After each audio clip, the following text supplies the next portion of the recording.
All right, guys, don't forget about Underdog Wireline, man. I'm doing a quick shout out for these guys. You know, they've been sponsoring us since day one almost, man. So it's a great guys, great company.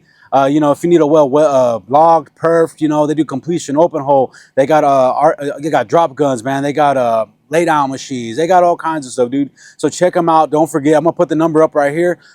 Look them up, man. They're great people. They know how to get it done. I worked with them personally out here, you know, especially on the wireline side. So I know exactly what they're doing. Their hands are out there helping out. So I've said it before. I'll say it again, man. Hit them up. They're the best out here. Give them a shout out, dude.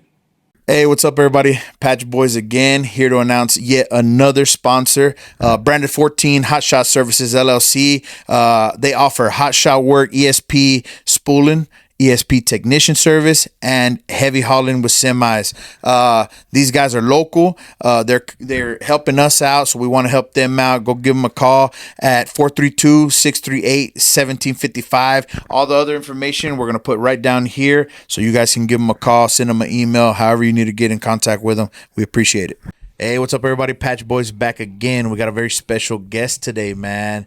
The infamous, the controversial, the enlightened Nino America, man. Let's go. What's up, man? Patch Boys, man. I salute y'all. Thank you for having me. I'm humbled to be here. It's been a long time coming. Yeah, man. It's great. I was telling him, man, I was like, dude, like I remember seeing you since before the COVID and all that stuff around there, and you were like out there doing your thing, and I was like, man, I always liked you. I always liked watching what you do. You know what I'm saying? So I think it's awesome that we finally get you on. I think it's a great day, man. So you know, and I know you're all over the place, man. I see you everywhere. You're out there doing your thing, man. Yeah, man. I know everybody's seen that. Before we get into all that, I really wanted to get into who you are, what you do, what's your place here in this crazy West Texas world that we live in, this oil field world. So that way people can get a little view of the person, and man, we'll get into the issues in short time. I appreciate that. Again, I'm here. I was born right down the road. In and out the jail every now and then right here down the street. Southside Midland, been there all my life. Lifelong Midlander. Came out from the South Side, like I said, and, made a way. No excuses, not much help. And it was a pretty good upbringing. It wasn't like I lived all ghetto. My grandparents raised me, and I had a good upbringing, man. I'm really grateful for the life I lived and what I saw. Excuse me. And it was a good time coming up in Midland, but now, it's way different now, So I'm from Midland, lifelong resident, concerned citizen, patriot, Christian, MAGA, everything. Let's go. I feel you, man. Yeah. So I think everybody in Midland that sees you or follows you, they're standing on two sides of the road, right? There's two sides of the road really when it comes to Nino, right? They're on one side where the people won't even listen to what you got to say. There's definitely that side because they see you, they see your persona, they see who you are, and they're like, nah, man, I don't want to even listen to it, right? Then you got your side of the street. Boy, they love me. Where everybody loves you. They like to hear what you got to say. They want to be behind you because these issues hit home with them. And I think this whole thing with Midland College is a very, very clear indication of what I'm talking about. So for the people that don't want to listen to you, I feel like it's good for them to see a little bit of the human side of Nino, to say, sir. I want you to say to them what sometimes they won't let you get out in words, or even give you the time to listen, man. The people out here, the people that are listening to our stuff are blue collar folk. They're your type of people, man. And I know there's also the other folk that are listening that maybe don't know who you are or don't care to know who you are. And so, like, how does it feel for you when those people, you feel like you're doing something for them, for this community, because they're part of this community too? How does it feel for you whenever they do that, when they kind of place you on that side of the street instead of placing themselves with you? They shun you off. They think you're an enemy instead of, I believe you're doing a service for them. True. You know what I'm saying? When you're doing these things. And even though sometimes they come out as opponents, I feel like you are working for them, even for us, for the city of Midland. I feel that from you. Give them something. Okay. Make them feel that for you. All right. I appreciate it. That's a good question. I will say this. I don't back down. I don't apologize. If you ever got offended by me, I ain't apologizing for it. Simple and plain. I stand on what I say. I'm a man. I'm a father. I'm a husband. And really the only opinion that matters to me is what my wife and my kids think about me. So I commend anybody that takes a stand. I commend anybody that makes content, because to be honest, you actually kill your ego when you put yourself for people to watch you all day. Yeah. They're at midnight at their house watching you, you know what I'm saying? There you are, you know, shirt wrinkled or something on a podcast, and you know, you might not look the best, or who knows, and you're putting yourself out there. You're being very candid, and you're showing a lot whenever you make content. So I commend those that make content, and y'all as well. But I would say people that don't like me, I'm gonna be honest, there's kind of a middle ground, because my wife just told me earlier, there are a couple people that she's seen the post me standing against this high debt, you know, crap, Midland College bondage, right? She said she's seen somebody that's a friend on Facebook, and she said, man, I don't even really like this guy, but I agree with what he's saying. She shared my post, bro, because we've been at it with Midland Works and them, and I'm sorry, you know, Energized Midland, them lying scumbags. Yeah. But anyways, I digress. The point is, there are people that actually agree with what I say, and they do look past my persona or the exploits I've done in this city. And let's be honest, they don't like the MAGA hat. You know, a lot of them have ties or allegiance to other countries, in particular Mexico. Let's be honest, we're in Southside Midland. I mean, I was the same way growing up. I thought I was a Mexican, and people don't like when I say this. I'm an American. I was born here in Southside Midland. I have no ties to Mexico, no disrespect to the people over there, but I don't care about them. I only care about my country, my land, and I know that is really polarizing, and that's for a lot of reason why they don't like me, because I'm a Trumper. I'm a Christian, but you know, you are right. I am doing for them.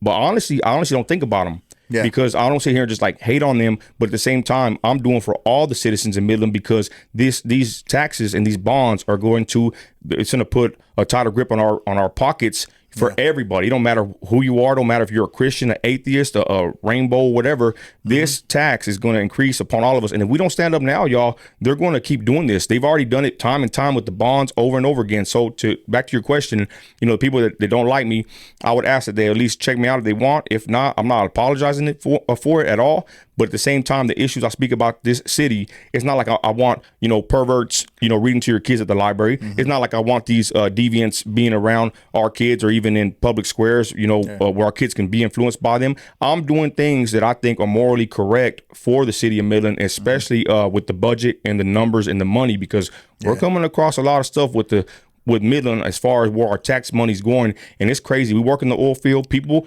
come here and they leave, and we're stuck paying the taxes. I got 100%. A problem. I got a problem with that. So we're actually even in the works right now, having the city or doing something, a proposition to or something. I would say, I don't even know how to word it. I'm not a politician, but where we can, you know, protect the citizens of Midland, and people that come to make money here and then go fly it every 2 weeks, you know, or make a check. They're gone, and we're here suffering with the taxes. So anybody that don't like what I'm saying, you know, I'm not going to apologize for it, but at the same time, I want the best for my city. And I kid you not, there's people telling me in the comments, run for mayor, run for city council. They're already like pushing me along that, and not saying I'm going to do that, but at the same time, I do stand for what I say, and I stand for my people, and I stand for the city of Midland. I love my city because I was born here, simple and plain. Man, I like that, because people need to see the passion. You know what I mean? That's one thing. It ain't a joke, bro. It ain't a joke. That's one thing that you're not ever, and I'll say this, right? Because no matter what you criticize, and no matter what critics come at Nino, that I have noticed, it never shakes. It never shakes the energy. It never shakes the belief. So that's something that I do admire about you, for sure. Now, on this side, let's get into the Midland College, right? So let's get into the Midland College. We're going to make it a nice sliver of this, right? Because we definitely want to get into more conversation, right? For the people that don't know, right, I believe it's $450 million? $450 million. $450 million bond. That is for Midland College. Multiple things. You guys can go checking it out online. We're putting this out Friday. So right now is Wednesday. We're going to put it out Friday so everybody can get a taste of this, because Saturday we need y'all to get out and vote. And honestly, to be honest, because this is on the side of Patch Boys, right? I know Nino feels really strongly on his side, on our side, and my message is, at least get your ass up and vote. You need to go and vote, get to the polls, and Nino's going to give you a tidbit on why you should vote no on his side, right? And I know you kind of got the movement going of this no movement. Everybody sees the yellow signs. I know you got a lot of people with you, and to the point that you actually moved Midland Works to put out ads. Yeah. to battle what you guys are doing, man. Man, So you're plugged in, bro. I like y'all. Hell yeah, y'all the homies. it's very interesting, man, and we get to hear it from the horse's mouth right here. Wow. You don't have to go out to the street, let him say it. You know what I'm saying? And well, you can follow me on all platforms, baby. I That's put it out right. everywhere. Yeah. So really, I'm not gonna say I'm the leader of the movement because they came and got me. So what happened is I got two gentlemen, the gentleman from ranch land, right? They stole ranch land, and I want to actually prove it. I believe it was a land grab, but I'll leave it at that. Yeah. Ranch land was taken. They did the first bond, which was the Midland, energized Midland. Mm-hmm. Man, I just saw a report on MRT that they're going to get rid of employees, the teachers, whatever. We can't even get teachers here. So That's a big problem. So the MISD, it's all a scam, y'all. Mm-hmm. But I'll get to that in a minute. So with the Midland College bond, they got me involved. Stan Smith, Midland Street News, he made his own page because the media here is corrupt. They don't like me. I don't like them. They're fake news, and I'm not paid by anybody. I'm an old man. I made it out the mud myself. So the point is, Stan Smith got me with Kevin Williams. He's the main guy from the Save Grassland movement, and that's where all this kind of happened because they took that 75-year golf course, y'all, working perfectly. Trees, I mean, they're killing the trees, bro. They're trying to move them. We talked about the city council yesterday. I digress. They took that actual piece of property, and it was in the actual title paperwork. It's supposed to be made only for a golf course, but the city of Midland sold it to MISD. It's all kinds of weird dealings, bro. Once you start looking at who really checks the paperwork and digs, we're gonna dig though. But the point is, they got that golf course and they try to fight with the city as far as like they didn't put up for nobody else to try to put an offer. Long story short is this: they lost a golf course, and now they're going to build these schools. It ain't building in my hood. They ain't building no schools in Southside Midland, but we're going to see about that. But the point is, they're not building it where my people are going to, get anything from it. Mm-hmm. Yes. So the point is, they're building 2 new schools, over $1 billion. And that first one, I kind of did some podcasts about it. I didn't get too involved, right? I didn't really know. And there was like a citizen movement against that one too. But man, they lied. Reagan in the host, I'm gonna call him out. He's a fraud liar. He pushed that whole energized Midland saying it's not going to increase your tax rate or something like that. We have the actual ballot, and I made a post. I pull it up every now and then and throw it in their face. It says on the ballot, this is a tax rate increase. And he lied with him and energized Midland that it's not a tax rate increase. I'm simple. You work hard for your money. You should keep it in your pocket. And I shouldn't be funding anything, to be honest. My kids don't even go to MISD. They're homeschooled. And really, these schools are trash. The report cards came like D's and C's. No school in Midland got an A. Yeah. I think Staten got a B and Greenwood maybe got an A. Maybe I'm thinking. But Midland schools, nobody got good grades. Yeah. Anyway, so they got a hold of me. They already had like a movement going. They did the energized Midland. They passed that big old bond, and we're paying for it. My rates went up. I don't care what they said. They lied to me. And so they got that going, and then they came and got me and then started telling me about the bond because they were trying to help me get them to help with ranch lands, but it was too late by then. Yeah. But they kind of came across me. Somebody introduced them to me, said, hey, this guy right here cares about the city, independent, oil man, Christian, loudmouth, whatever. I've been in with a lot of exploits in Midland. I got so many stories I could tell you that I've done. Everybody says seen it, whatever. But the point is, they came and got me, and they showed me how all this works, the corruption, the bonds. I didn't know how it works, y'all, but this is like a big old plan, and I think it's like kind of a conspiracy. I know some of my critics out there don't like when I use that word, but they use these bonds across a lot of cities in the United States, and it actually keeps us broke because you're paying for bond after bond after bond until you die. Yeah. And then what if you pay your mortgage off? You got to pay your taxes. What if you can't pay your taxes? They take your property, right? Yeah. And so the thing with the bond is, I'm gonna end it right here. They brought me into this movement, and I brought the social media element. Well, I'm a powerhouse. Yeah. I got a video 250,000 views at the council. I hit millions of views all the time. It's just like nothing, to be honest. Yeah. It's not everything. Not everything goes, but the point is, you put it out there, the people like it, it'll go and get numbers. So I'll put that out there. So we've been getting a lot of traction with that. And we're standing against this, I believe, illegal taxation of the people. Most people don't know. It's actually an off season right now. I didn't know about this. The 2 gentlemen informed me, and I've learned so much being with the group of different kind of concerned citizens. The thing with this bond, they did it in the off season. Who knows we're doing elections in May 3rd? Nobody even really knows. Most people, I tell them, they're like, what? So they did that because, think about it, they can get their whole faculty to go vote for it. And if someone like me or any of us don't know, we don't go vote. Who would want to go vote to raise their taxes, bro? Nobody, bro. Hell no. I don't care if it's 1 penny. I don't want to send no money to where it's not my business, simple and plain. So they did the election in the off season. That's kind of scandalous. And they got $300,000. This is all documented. They have $300K of their money to advertise. We got 13,000, our group. So who's the big bad, who's the little guys here? And all this is facts. It's not lies. And they had 100,000 given to them from an oil company. And I'm going to say this: I made my bread and bones off the oil field. I come home with oil on my body. I love the oil field, but at the same time, I love my city too. And I don't think it's right that these oil companies are actually, I think, buying politicians allegedly in my city, because once they start doing that, y'all, they're going to push their agendas. They're going to push the people they want in power, and the oil companies are going to own our city if we haven't already been sold out already. So this whole thing with the Midland College bond, it actually opened my eyes to a lot more corruption that I think is in Midland, and we're looking into currently. So that's the deal with the Midland College bond. I'm in it to win it. I want to blow them out the water. To be honest, our numbers are looking very good. And I think we got this, but at the same time, I don't want to be too proud. Oh, we're gonna win. No, every day, me and my wife, we've been passing out flyers. I've been making videos, content since I got 2 days off, hustling to get it done. So that's my point. It's $450 million.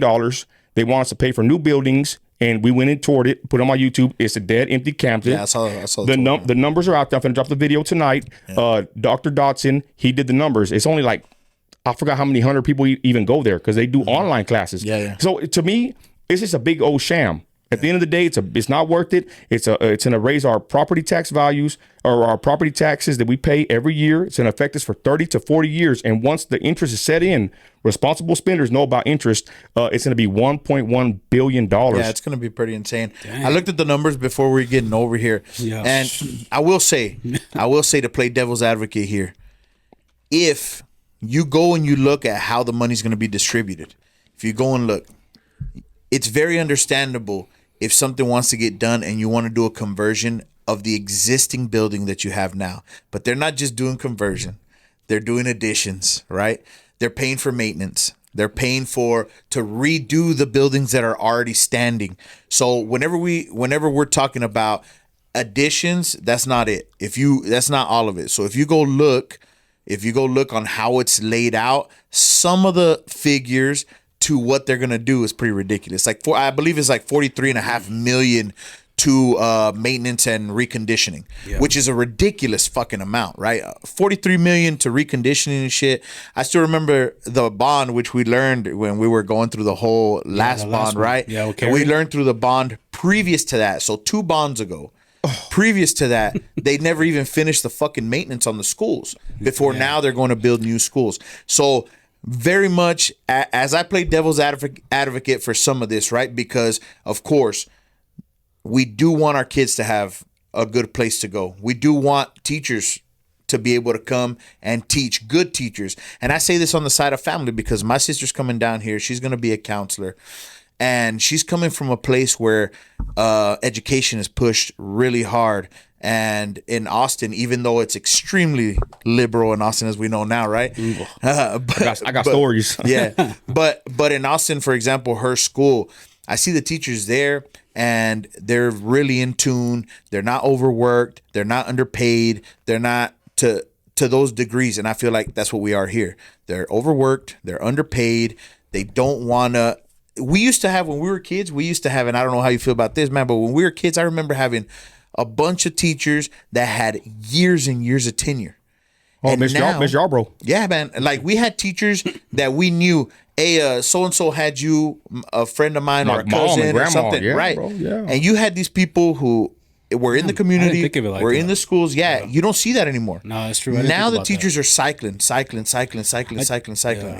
I just think it's a lot. Like, I mean, like with the whole, it's just a lot of money going right now, right? I mean, it's just a blank check, bro. Yeah, it's crazy. It's a lot. And we used to be debt free. Somebody brought that up today to me. Like, remember whenever Midland said they were debt free? Yeah. And now it's I don't remember. We were at one time. I think it was like 2013. We were never, but the city was like in 2014, 2013. But now it's like, man, it's just billions, right? We ran up the bill, man. And I know, like, you put out a thing the other day, and it was like UTPB, what they spent, and then what we're spending on. Man, that was crazy. Wasn't that crazy? It was crazy because it was like the money was not even close to around the same, right? And their university. Yeah, Midland College is a 2-year college, bro. Yeah, I know. And you might as well go to, I even called into some lame radio show, and I told them, you know, y'all want to give us all this debt. People should just go to UTPB at this point. Yeah. It's so much damn money. But there's also, we've been asking them for an itemized list, bro.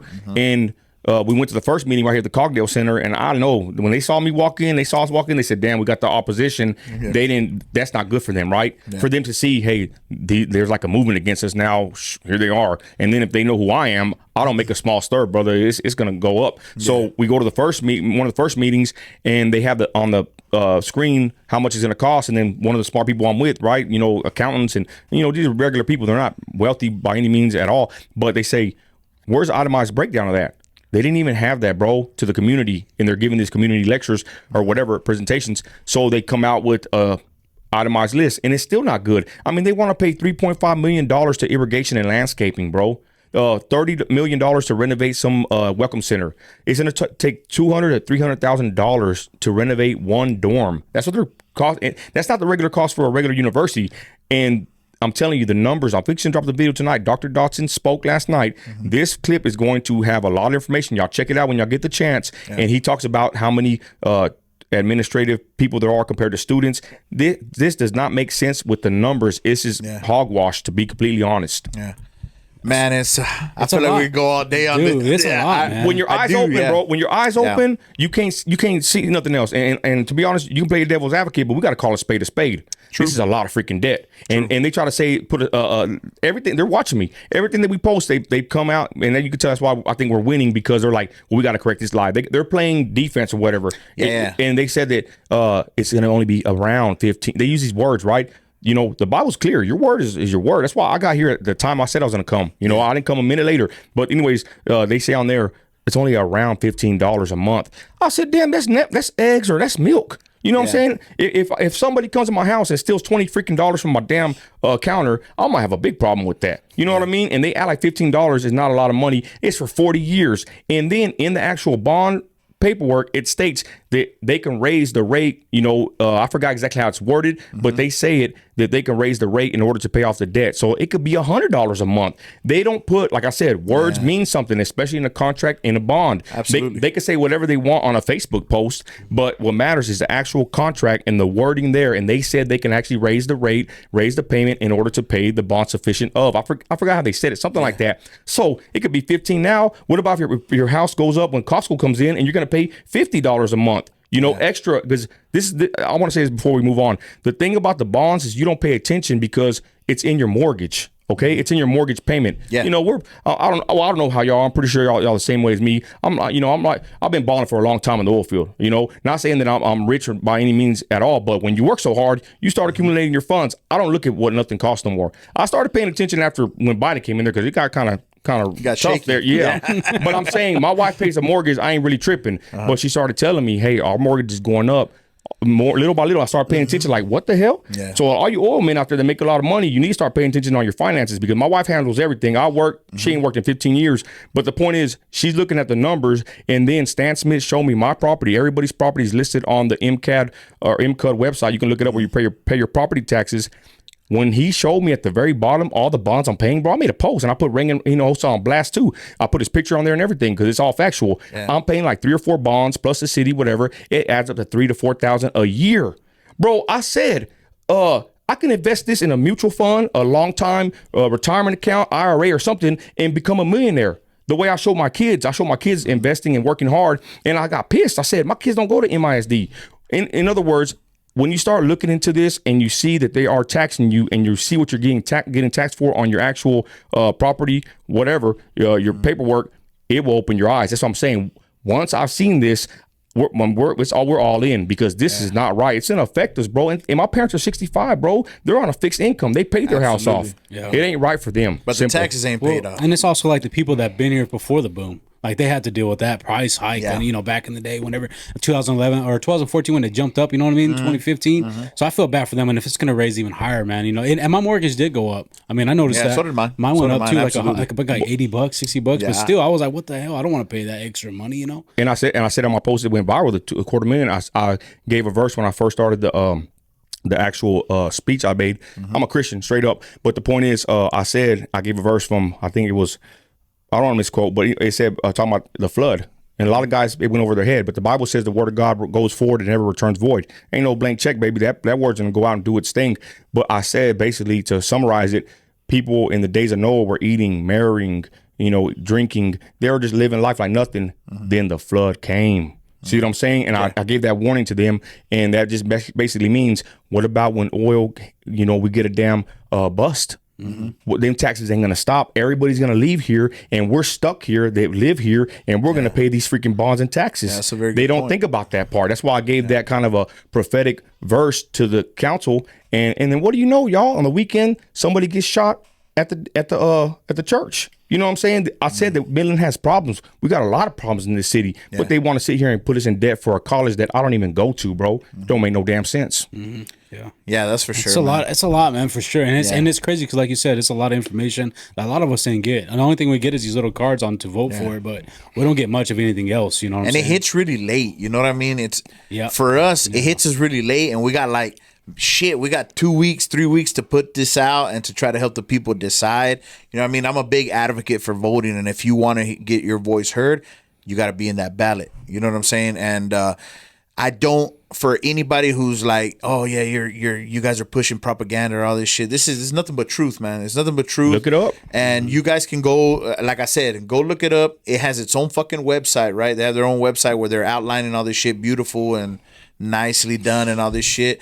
You guys can check it out. But the most important thing for me is that you guys get out there and vote, and that you guys get invested. I like that our show and what you're saying is gonna hit oil field trucks all over the place. So that those guys in those oil field trucks That's my are people. like, you know what? Yeah. Let's go check our finances. You know what? Yup. Let's call the wives to go vote. You know what? Let's go Send whatever. them. Even if look, if you guys are like, shit, my kid is going through MISD and they're gonna learn trade, so I want that trade school, even if it's that. But at least on the next one, maybe on the next one, we're on the same side. Maybe whatever. But you guys need to start listening. Well, Because- it's like the local politics, man. That's the main one. Nobody really pays attention to it, right? Well, that's why I switched, because I'm a Trumper, right? And you know, I even said back in the day. Well, I just want to plug this in. We also got our own website, midlanddoge.com, that gives you all the info for the bond. It has a bond order. You can read it online. But nice. local politics matter more, bro. I mean, even when Trump was running, you know, I went to one rally, I went viral. That's how I got into the politics scene, the political scene. But after a while, I'm like, you know what? I see a bunch of people online, and I'm like, man, anybody can go to a freaking Trump rally. You know what I'm saying? Like, I'm not going to sit here and chase these Trump rallies across the nation when my whole backyard's on fire.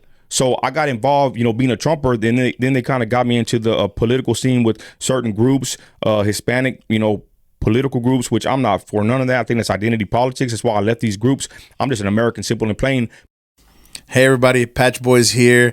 We want to do this quick short so we can provide some information about our new sponsors, Underdog Wireline. You can see I'm wearing their merch here. So I just want to tell you a few things that they provide. Of course, they're in Wireline. In Wireline, they provide pump down, logging, pipe recovery services, and as well production work. And some of the other stuff that they provide, they have emergency shower trailers and cool down trailers for rent. At the end of this, we're going to put their contact information. They believe in us, we believe in them, and I think we're a match made in heaven. We appreciate all the support, and we hope that you support Underdog Wireline as well. Thank you guys. Hey, what's up everybody? Patch Boys here, showing the new merch drop from Tejas Hustle, man. Man, they got amazing hats. They just gave us a plethora of hats to show off. We got some corduroy hats, nice and soft, light as a feather. Some trucker hats, man, that you're used to wearing out in the patch. Looking amazing. We got some hunting gear. You know what I'm saying? Little orange love right there. And this hat that we're wearing right now, which Ricky's going to gush over in just a few seconds, man. We appreciate it. We appreciate Texas Hustle for hooking us up, man, making us look good. Oh yeah, man. We love it, man. We appreciate all the support. Like he said, I'm loving this hat, bro. This hat right here, look, man, it looks good on both of us, bro. And we got 2 different types of heads. So check them out, man. And, these guys support us. If you're looking for any shirts, you're looking for any decals, you're looking for any cowboy gear, something, man, check them out at TejasHatco.com. Look at their links on the bottom of our description on the episodes, and you can be able to get them. So support them like you support us. If you love us, you love the Permian Basin, you love the oil and gas industry, you love this local thing we got going, check them out, man, because they're doing great stuff, and we appreciate their support. Shop local, and don't forget, keep on hustling, baby. There you go. Hey, what's up, everybody? Patch Boys here.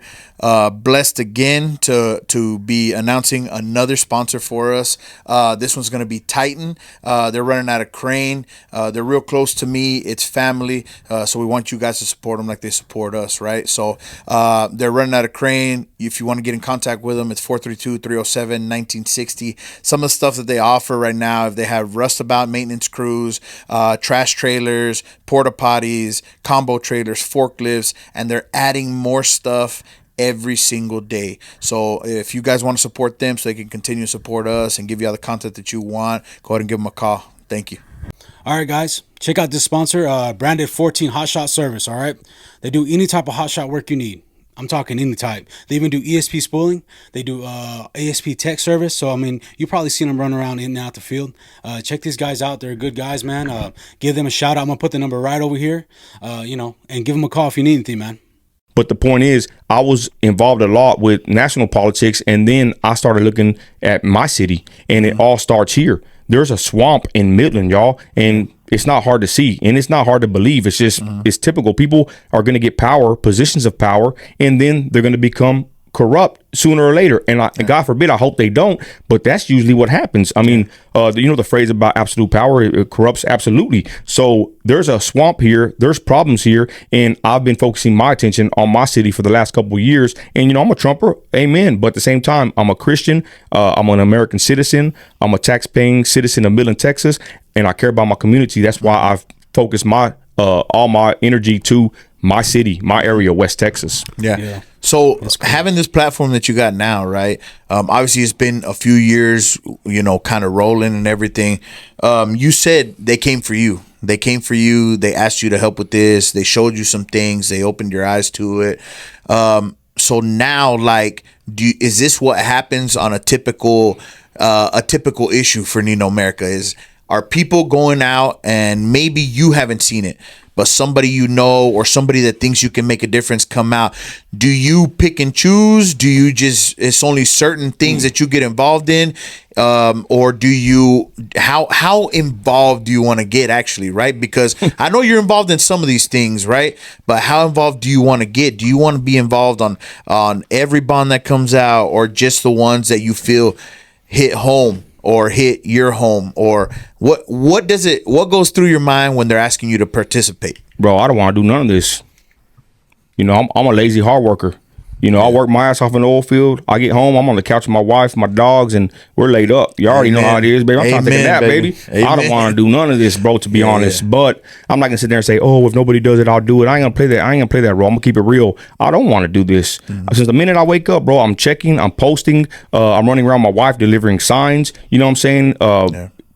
Try not to neglect my kids. You know what I'm saying? That means I'm a family man. That's why I respect y'all and I salute y'all and I salute anybody that works hard and is an active father in their child's life, because that's what it's about. Very important. Back to your point with the bonds. I don't want to get involved with no local issues, but I'm going to get involved. The Bible commands us to do our duties as I would say concerned citizens. I would just say as Christians, as people that care. So the bonds, shoot, baby, best believe I work hard for my money. I don't want one penny going to nothing that ain't my business. Sure. So any bond that comes up there, I'm already all in it. And we've already formed a group. So say this, we're watching everything. Earlier, I got a report of something that was going down that looked kind of iffy. I text John Berkman. He got my Berkman, him and Mr. Ortiz from the city of Midland, because I've been going to the city now, and they like me. They're like, man, we like that you come in here and you're getting involved. Yeah. So I got their numbers, and something ain't happening here right. I text them. Boy, they're on the phone. We went and checked. We make sure, and it ain't nothing to kiss my rear end. It's something to be on the up and up for everybody in the city. You know what I'm saying? It's not. They're not doing something to make me happy. They're doing something because this concerns everybody. So they call me. We checked on it. Nino, thanks for letting us know. They actually have an app. I want to share that later, where you can report potholes and all that. The city's doing things. Share that, man. So, but the point is, I'm already connected with the city council, people, and it's nice, bro, because I'm getting involved now. I know how, instead of just itching online all day talking crap, I know who to text. Hey, we got some problems over here. There's some issues, and they get back to me quick, bro. Yeah, absolutely. But back to the issues. There's a lot of things that come across my desk. I have my producer Christy, and people write to us, bro. Missing people. I've been involved in searches. I've been involved in putting spotlights on stuff like that. I mean, even animals. It just depends, bro. Whatever they come to me, I try to help with what I can help and who I can help, but at the same time, my family does come first, right? Absolutely. So it's just whatever that comes across my desk that I think that I can actually maximize that situation as far as getting exposure or helping out or whatever, I will go and do so. But it's not like I have a list of things. It's just if you can get a hold of me, text me. I got like 10 different accounts and pages, probably more, bro. So my inbox is always full. Y'all know how that works, having accounts. And so whoever runs across me, I hope I can help who I can. It just depends on actually what I'm doing, what's going on, and but I do want to help whoever I can help if I can help. Yeah. Mm-hmm. So let me get you. You got one or let me get one. Go ahead. Look, man. So I just want to know, like, how did you even start out with this? Because I mean, it had to start from one thing, bro. Like, you know what I mean? Well, what do you mean by with what? I mean, like with you just going out, recording yourself, putting out some content, and then it just kind of going off from there. And then now you're Nino America. You know what I'm saying? I would say the political stuff. I'll tell you one in a minute. But the first thing that happened to me is I was preaching outside of a church. It was St. Anne's. And I was preaching on the sidewalk, and man, me and my wife and a couple of buddies got arrested. And I didn't. And it was years back, bro. I didn't even know about free speech. I wasn't a Trumper. I was just barely a born again Christian, professing my faith in Christ, going to the street. I would do that. And the Midland Police Department, I'm gonna be honest, they ain't treated me good all this time. I backed the blue, but the city of Midland, the police department, I like them. A lot of them follow me, but I've had issues with them because I don't know if they really understand the Constitution and our free speech. I think now they do, but back then, they arrested us, charged us with like obstructing a highway or some weird charge. We saw on the laptop, we were in the back looking at it. They were like Googling how to arrest us because they didn't know how to arrest us. It's not illegal to go stand on the public sidewalk and talk about Jesus or anything, really. Right. So anyways, that happened. We got out, dropped charges, and my wife was just filming. They arrested her too. She's a clean individual, never been in problems at all. But I digress. So that happened. And then that was the first kind of thing I went viral for. Kind of in Midland, the church guy kind of got mad at me. Oh, this guy's too crazy. You know what I'm saying? I kind of got a little bone to pick with the churches in Midland, but I'll leave it at that. God bless all the Christians out there. But the point is, I ended up going to a Trump rally. I went to a Trump rally in Dallas, Texas, the only one and first one I ever went to with my wife and my kids. And I had a shirt that said, Jesus is Lord, treat him like that, or something like that. And I had a red MAGA hat. And this right here, this is why I want to bring this hat to show y'all. Yeah. This is the first MAGA hat that I believe is in Midland. The first one. I might be wrong, but when Trump first ran, I got this hat made, and it says, try taking this hat. I got like 50 Trump hats, y'all. They never took none of them. So this is the first hat I went and got it made at the mall. I wanted to show everybody on the Patch Boys. I made this hat. And nobody had these hats back in the day. They weren't selling like it is now. Mm-hmm. And I remember me and my wife went to the mall, and the first time I put it on, her stomach was hurting.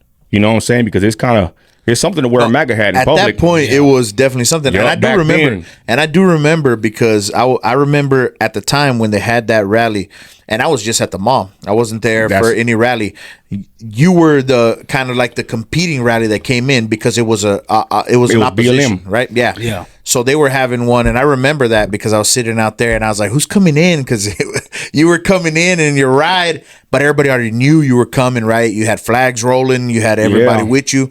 I remember that. I only had two guys with me. Yeah, it was 3 versus 300. But I want to get to that, but I want to get back to the rally. So I go to the Trump rally, and I go viral there. So this is what happens. I go with the MAGA hat, this one, and the Jesus shirt. And man, Trumpers, y'all, we're Christians, baby. We love this country. We're Christians. And man, pictures. They're like, man, you're like a celebrity, And I made it up to the front of the line. I'm there taking pictures, and it's the first time it's ever happened to me. And they posted my picture. It went viral. And then a group from Cali, a group, Lexit, I'll say their name. I'm not really cool with them anymore, but they picked me up and they said, hey, we want you to be part of this. We were Latinos against the Democrat agenda, whatever, which I ain't never been a Democrat, but they said, we want you to be part of this group. Just start making videos and record them and put them on Instagram. I was like, all right. And I made a video, freaking went viral. And that's when I started learning the power of social media and going viral, making posts, talking some ish, you know what I'm saying? And I went viral on Instagram, built a big following there.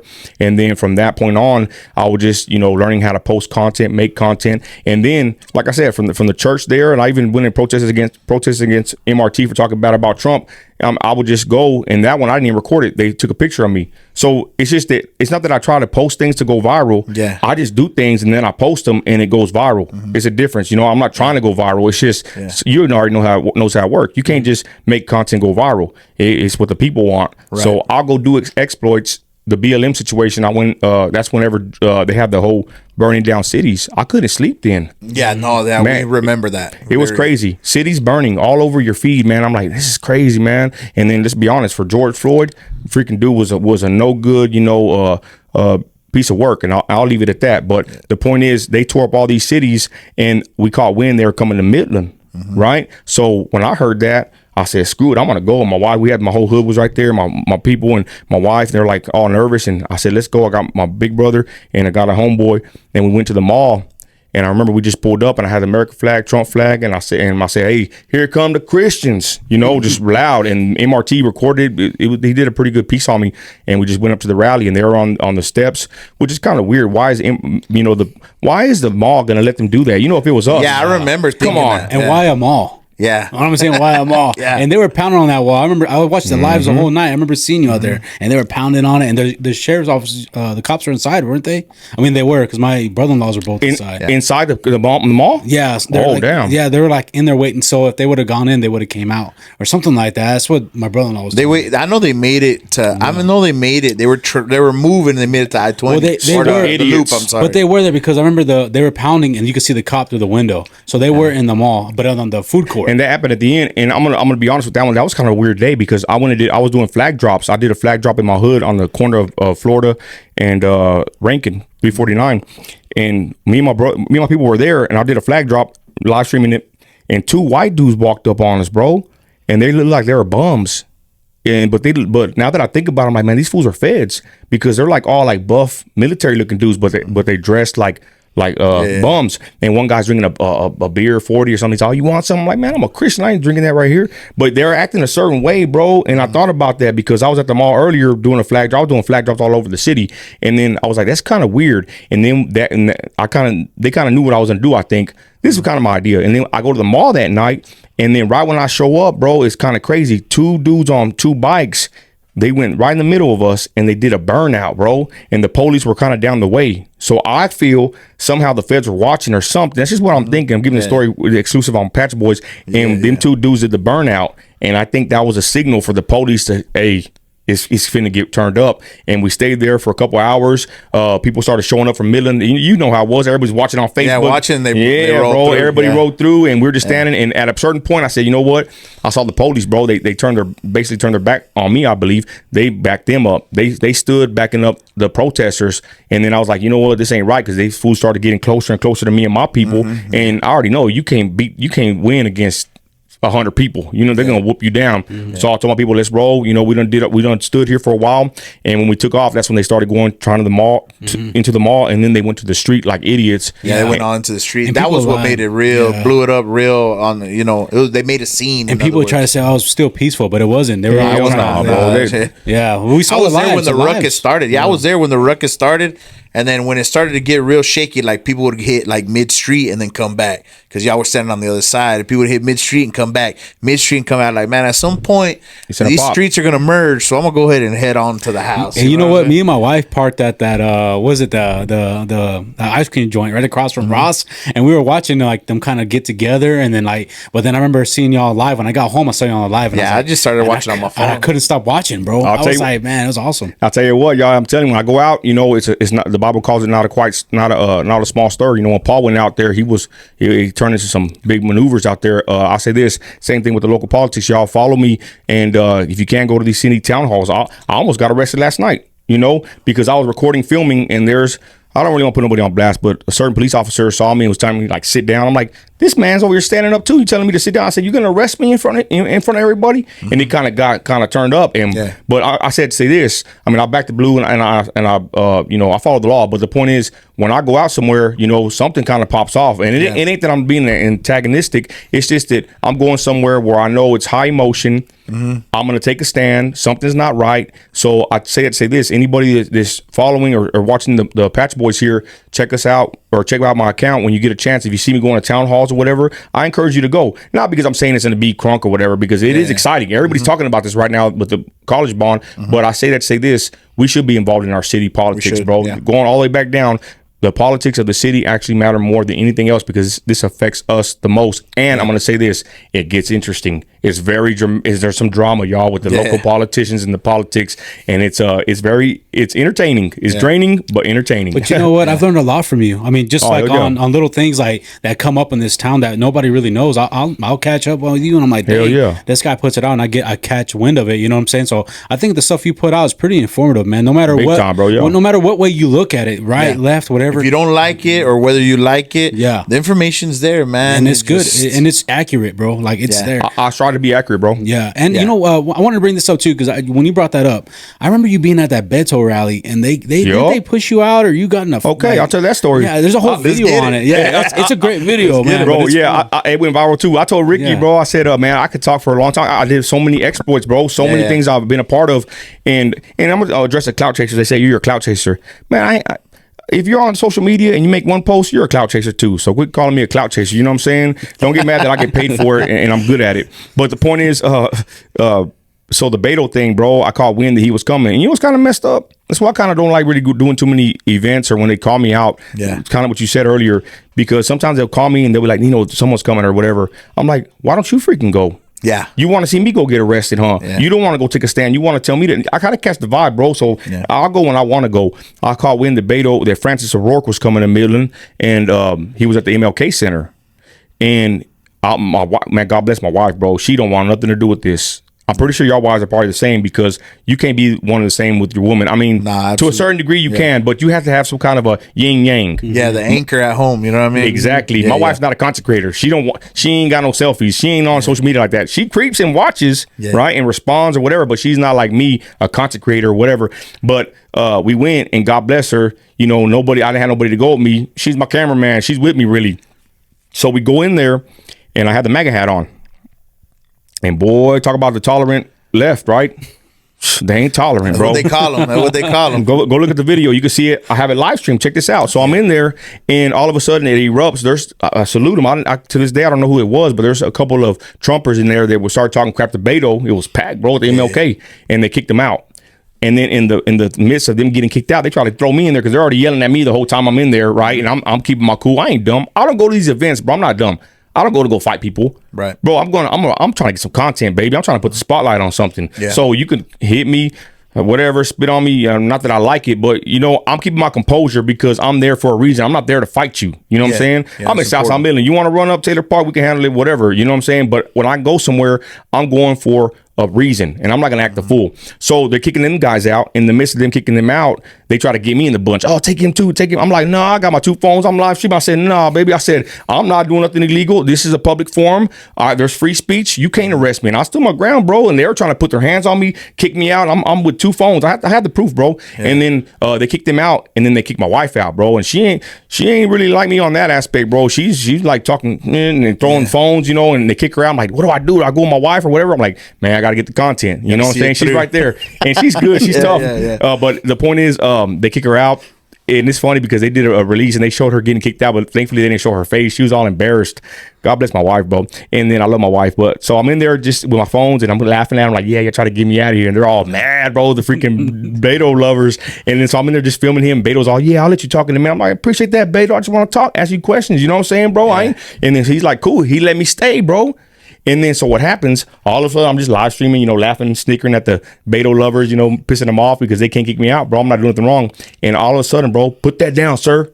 Freaking MPD officer, bro. grabs me, and my people in the live, we got thousands on the live. Man, leave Nino alone. Call him, call his wife. This ain't right. Talking to Ish and everything, bro. And they take me outside, handcuff me. They put me in the back of the cop car, and they say, yeah, we got reports that you were assaulting people in there. I said, bro, I live stream everything. I didn't touch nobody. They were actually assaulting me. So like I said, bro, MPD has done that to me many times, bro. I don't know what it is. I don't know if it's the way I look or my presence, but like they go in there and they just grab me out of everybody, bro. And I'm live streaming it, bro. So anyways, 45 minutes later, they trespassed me from the Martin Luther King Center for a year for being there. Beto said I could talk. They didn't let me talk, and they're so tolerant, yet they kicked me out, put bad charges on me, but I was released, bro. And I was pissed, dude. That's what I'm saying, bro. I should have honestly, this all due respect, MPD. I support law enforcement, but I should have sued them a long time ago because they always harass me, bro, when I'm out there doing this kind of stuff. Because like I said, I don't think they know about the Constitution. I don't think they really know about the free speech like they should know.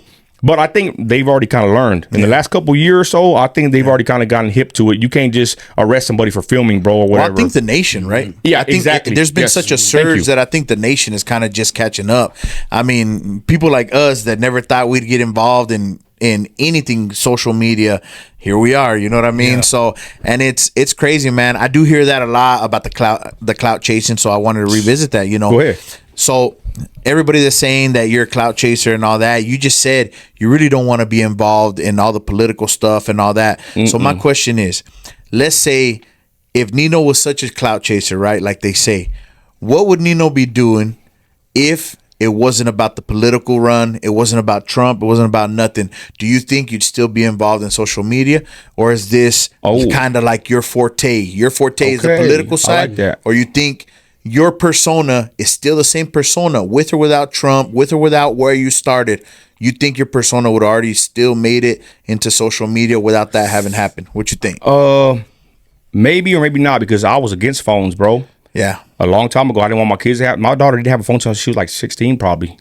Because we already know what happened to that phone. I appreciate that. Okay, so I'll tell you right now, I've always been against phones, bro. But I'm gonna be honest. I got involved in this stuff, and I ain't gonna lie, I make money. Yeah. I make thousands a month, baby, on all my platforms. I'm on Instagram, Facebook, YouTube, TikTok, and they pay me, baby. They pay me, and I'm a capitalist.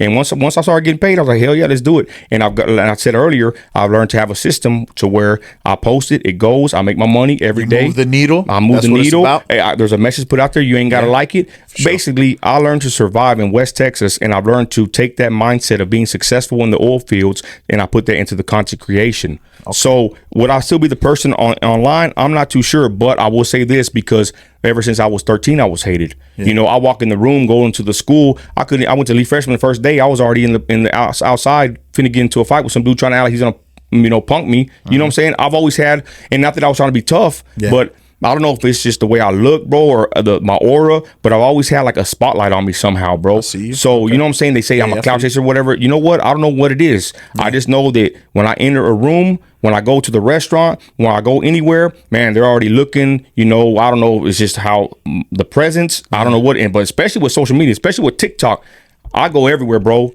Everywhere in Midland, someone comes up to me, shakes my hand, they recognize me, but then again, my wife's like, man, I don't know, that dude was looking earlier. I don't, she watches my back. I'm a street dude, bro. I already know how to maneuver. She's like, it's kind of nerve wracking because we don't know if they're a Trump or we don't know if they're Christians. We don't know how I offended them at one time. You know what I mean, bro? Absolutely. But at the same time, like my hat said, I got 50 Trump hats and never took one. Come and take it. They never mess with me, bro. And back to your question, I don't want to go off too much in the weeds. Making content is something, bro. But I'm going to tell you, the only way I would stop making content, bro, is if I was in danger of losing my family as far as my relationship with my wife or my kids. Right. I don't know and I made videos on YouTube about this, bro. This is real deep to me. I love my family, bro.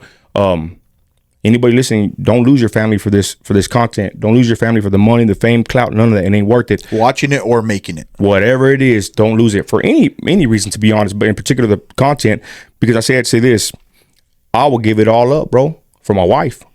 And I made videos about it. How many YouTubers do you really meet or content creators that end up happy right off in the sunset, bro, with everything? It's very few. Very few. Look up the actual stats. There's a crazy stat, bro, if you get a chance, of actual content creators that stay married. So I'm gonna be honest, bro. The one thing that will take that away from me, bro, all this ish is my family and my wife, bro. The minute it's already put some stress on my family, but like I said earlier, I've already mastered this to where it's like another day in the park, baby. Wake up, post, make my money, talk my ish, and it's like nothing at this point. Just like my trucking, I do things that some people could never do so easily. So if I was to lose my wife or kids, that's how I would stop doing this, because I love them that much. But at the same time, I keep in mind that I got to be very efficient. I got to make sure whatever I do on social media makes sense, and I never neglect them. Whenever I'm with them, I'm present. I put my phone down, and that's the only thing that will keep me from continuing this journey, bro, is something with my wife and kids, because I will not lose nothing from my family. That's what matters most to me. That's what drives me every day, is my wife and my kids, bro. I love them to death, and it's just simple and plain. Very commendable, man. And you know what I want to see, man. Yeah, that's a side nobody knows, bro. Yeah, man. Oh, I have a lot of people know that about me, bro. I'm a family man. Even my rings. I remember my homeboy would say, man, bro, every time you're on a video, you got your wedding ring on, I commend you. I'm like, bro, that's regular to us, but some guys, bro. Yeah, tat it up, baby. Yeah. I can't take it off. There you go. You know what I'm saying? But I'm just saying, some people, bro, they hide that kind of stuff, or they get on social media like they're not even married. Yeah. Bro, I talk about my wife and my kids. I'm out there doing a live in the backyard. My wife's right there with me. So I just say that it's not worth nothing, bro. The Bible says that it's not worth your soul. It's not worth the world to lose your soul. And I would say it's not worth losing your marriage or your family for the content. Yeah, absolutely. It's a material. Yeah, straight that's up. awesome. That's an awesome view, because that's how we are. I mean, I know how you are. Yeah, family man. And we work around our family. Like if she's absolutely. got something going, or I got something, it's like, hey, it's like, hey, we get it, man. And if we can't do it, we can't do it. But we're not gonna miss something or whatever. You know what I'm saying? So family's first, bro. Yeah, man. That's amazing. That's the type of stuff that we want the viewer, the listener, to hear and see, man. Because I know. If I feel like you're in the trenches so much, you know what I'm saying, that you're in the trenches so much that for sure, that's your thing. That's your bubble. You know what I'm saying? And I was telling Ricky, like, I want the people to listen and hear and see a difference in Nino on one of these questions, two of these questions, whatever. Yeah. And I feel like we got that just now, man, and it's great. I'm glad that content is getting put out, man. That comes from my heart, bro. And I ain't gonna lie, I was nervous, man. I even went and got a nice new shirt, and I told her I'm nervous going to the Patch Boys, and she's like, I was like, man, I'm gonna tell them I'm gonna go in there and say this and that, rehearse. She goes like, you know what? Don't be doing that. She goes, I hate when she goes, you just go in there, be yourself. She goes, you're funny. You're a funny guy. She said, but everybody sees you like you're mean, or the way your face looks, or you're just too hard or whatever. She said, but just go in there, be yourself. And she said that she thinks that's when I'm the best, whenever I'm like just a kind of a funny talking ish, kind of like Charleston White or something. Absolutely. You know what I'm saying? Hey, I said that. Remember? That's the homie. Like, they called me that before. I even call myself the brown Charleston White. That's the homie. I actually was gonna get him on my podcast, bro. Really? When he first started, he follows me, and I talked to him and everything, but he wanted a certain amount of money, and I didn't. It was under body, bro. I was tight, and I didn't get the interview. He wanted I forgot how many. I don't want to put him out there, but he wanted a couple grand, and I could have did it, but. I ain't gonna do it for a live. Come down to my studio and I'll pay you. Exactly. But I ain't gonna do it on Instagram Live. But shout out CW. I really I love his content too. But they compare me to him sometimes, bro. Yeah. I mean, I feel like it's a correlation that you can make, because even I saw his video when he was talking to Cam Newton, and he was like, man, y'all weren't paying attention. So how can I make you pay attention? This is how I can make you pay attention. Someone just said that today. What I'm saying? And so I think that's a lot of what people get misconstrued. When you are yourself and you are making content, it's different. Even myself, when I get on this microphone, I'm a different man. Yeah. I'm a different man when I get on this microphone. But then when I'm at home with my wife or my kids or anything, it's dialed down. It's everything. Then I get on this mic and I want to make sure, I'm pronouncing everything right. My words are right. I'm sitting up straight. I catch myself. All of that shit matters. And that's something that I want the people to know. You're gonna meet me, or maybe you meet Nino outside of here or whatever.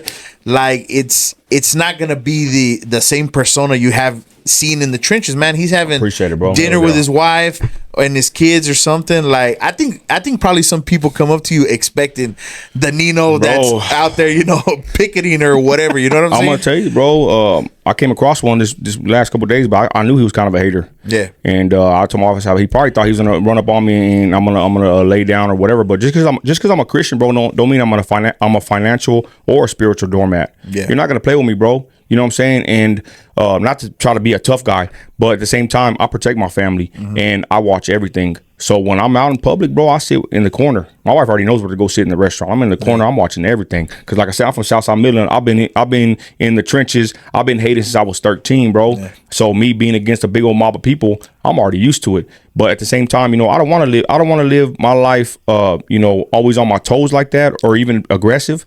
But I haul oil. You know, I'm out here with a bunch of sand haulers, and you got to be aggressive out here, bro. I'm full throttle on that 18-wheeler. I'm smart, strategic. In order to stay alive, to come back to my family, I got to be a certain way. So people tell me sometimes, man, you called in that radio station. You're kind of aggressive. Maybe they would have took you a different way. I said, bro, I'm on a Bluetooth on I-20 hauling, you know, 80,000 pounds of crude oil. You know what I'm saying? You want me to call in? They're in the office and whatever, bro. They're talking ish about me on the radio station, and I'm calling in from the field, you know, hauling 80,000 pounds, baby. How do you want me to talk? Oh, this is Nino America. I just want to tell you this. No, I'm like, hey, this is Nino America. You talking down on me? I'm right here. What's up? You know what I'm saying? It's an aggressive area we live in, and you got to stay alive. And sometimes you got to be aggressive out here. Yeah. No, I understand that 100%. That was funny though. You know what I think? Clip that, baby. You know what I think? I think that some of the people that see you online and maybe dislike you or whatever, I feel like they see you getting up like the Undertaker out of your bed and just like strapping up the Nino America shit. You know what I'm saying? I kind of am like that though, for real though. That is kind of my persona. Yeah, hell yeah. I'm a certain way with my wife and my kids, but you're right though. I mean, I'm a funny, laughing guy, bro. My wife and kids, we all talk ish to each other. But you're right, bro. But at the same time, I mean, what you do see online, that really is me though. Yeah. For real. Yeah. But you're right. We do put a little extra on it. Absolutely. Right? Absolutely. They even say when you make content, you got to act a little bit like 10% more hype than you are, because the camera takes away 10% of your actual excitement. Yeah, I don't know if you heard about that. That's a good way to look at it. Nervousness. Yeah, bro. That's a good. I never even thought of it like that, bro. Yeah, man. You had to kick it up in yourself. If your heart's not beating or whatever, you're not getting the real you. Like you're not getting it out on camera. See, this guy's a promo guy. This is the guy, bro. That's why he's so good at it. Nah, I said it before. Like I'll be doing this shit till I die. Like I said it on here before. I'm gonna be doing this shit till I die. It is what it is. Whether we have one listener, 100 listeners, 1,000, it doesn't matter. I'm gonna be doing this shit till I die, and I do it for moments like this, conversations like this, and yeah, man, I mean that shit, and I think you mean it too, and hopefully the listeners get that from your voice, from your stories, that you mean that shit too. I mean, with all I got, bro. I mean, I'm not on here to be fake to nobody. Again, I really don't care what nobody thinks about me, bro, because the only opinion that matters to me is what my wife and my kids think about me, and I always keep that in mind, because it don't matter what you do, bro. Even if you go preach, right? I love to go street preach sometimes, and if you preach hellfire, damnation, or you preach John 3:16 and you hug them, it don't matter, bro. It don't matter what you do. You will never appease the people, bro. They'll always find a reason to hate you. Look what they did to our Lord Jesus. You know what I'm saying? And he was perfect. So I said to say this. I stand for what I stand for. I don't apologize. I don't hold back. And at the same time, bro, I am a certain way. But you know, when someone needs help, I'll help. And I don't want to talk about my exploits, what I've done to help people, but I'll just say, like, there's certain things even in public, bro. I'm old fashioned. I open the door for my wife when she gets in the car. I hold the door open for people, and you would think I'm on there, you know, maggoted out, gold chain, diamonds, you know, at an event or somewhere, and then someone's walking and they need the door, they're handicapped.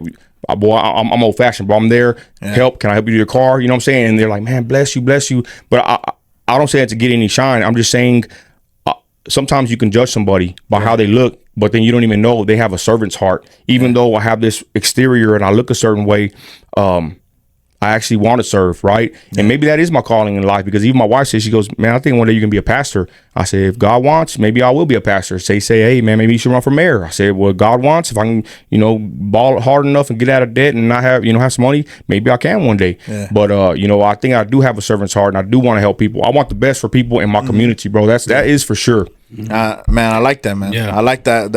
I like the whole thing. I like the whole thing, bro, man, because that's how we feel, man. Southern hospitality really hits home exactly, bro, for us. You know what I'm saying? And us that have been in West Texas and down south and everything, because we get people got to understand, and I'm sure they do, especially the people that are listening to us out in the field and everything. They understand the people that are coming from outside into here. Man, we gotta make them act like we do. So if we have Southern hospitality,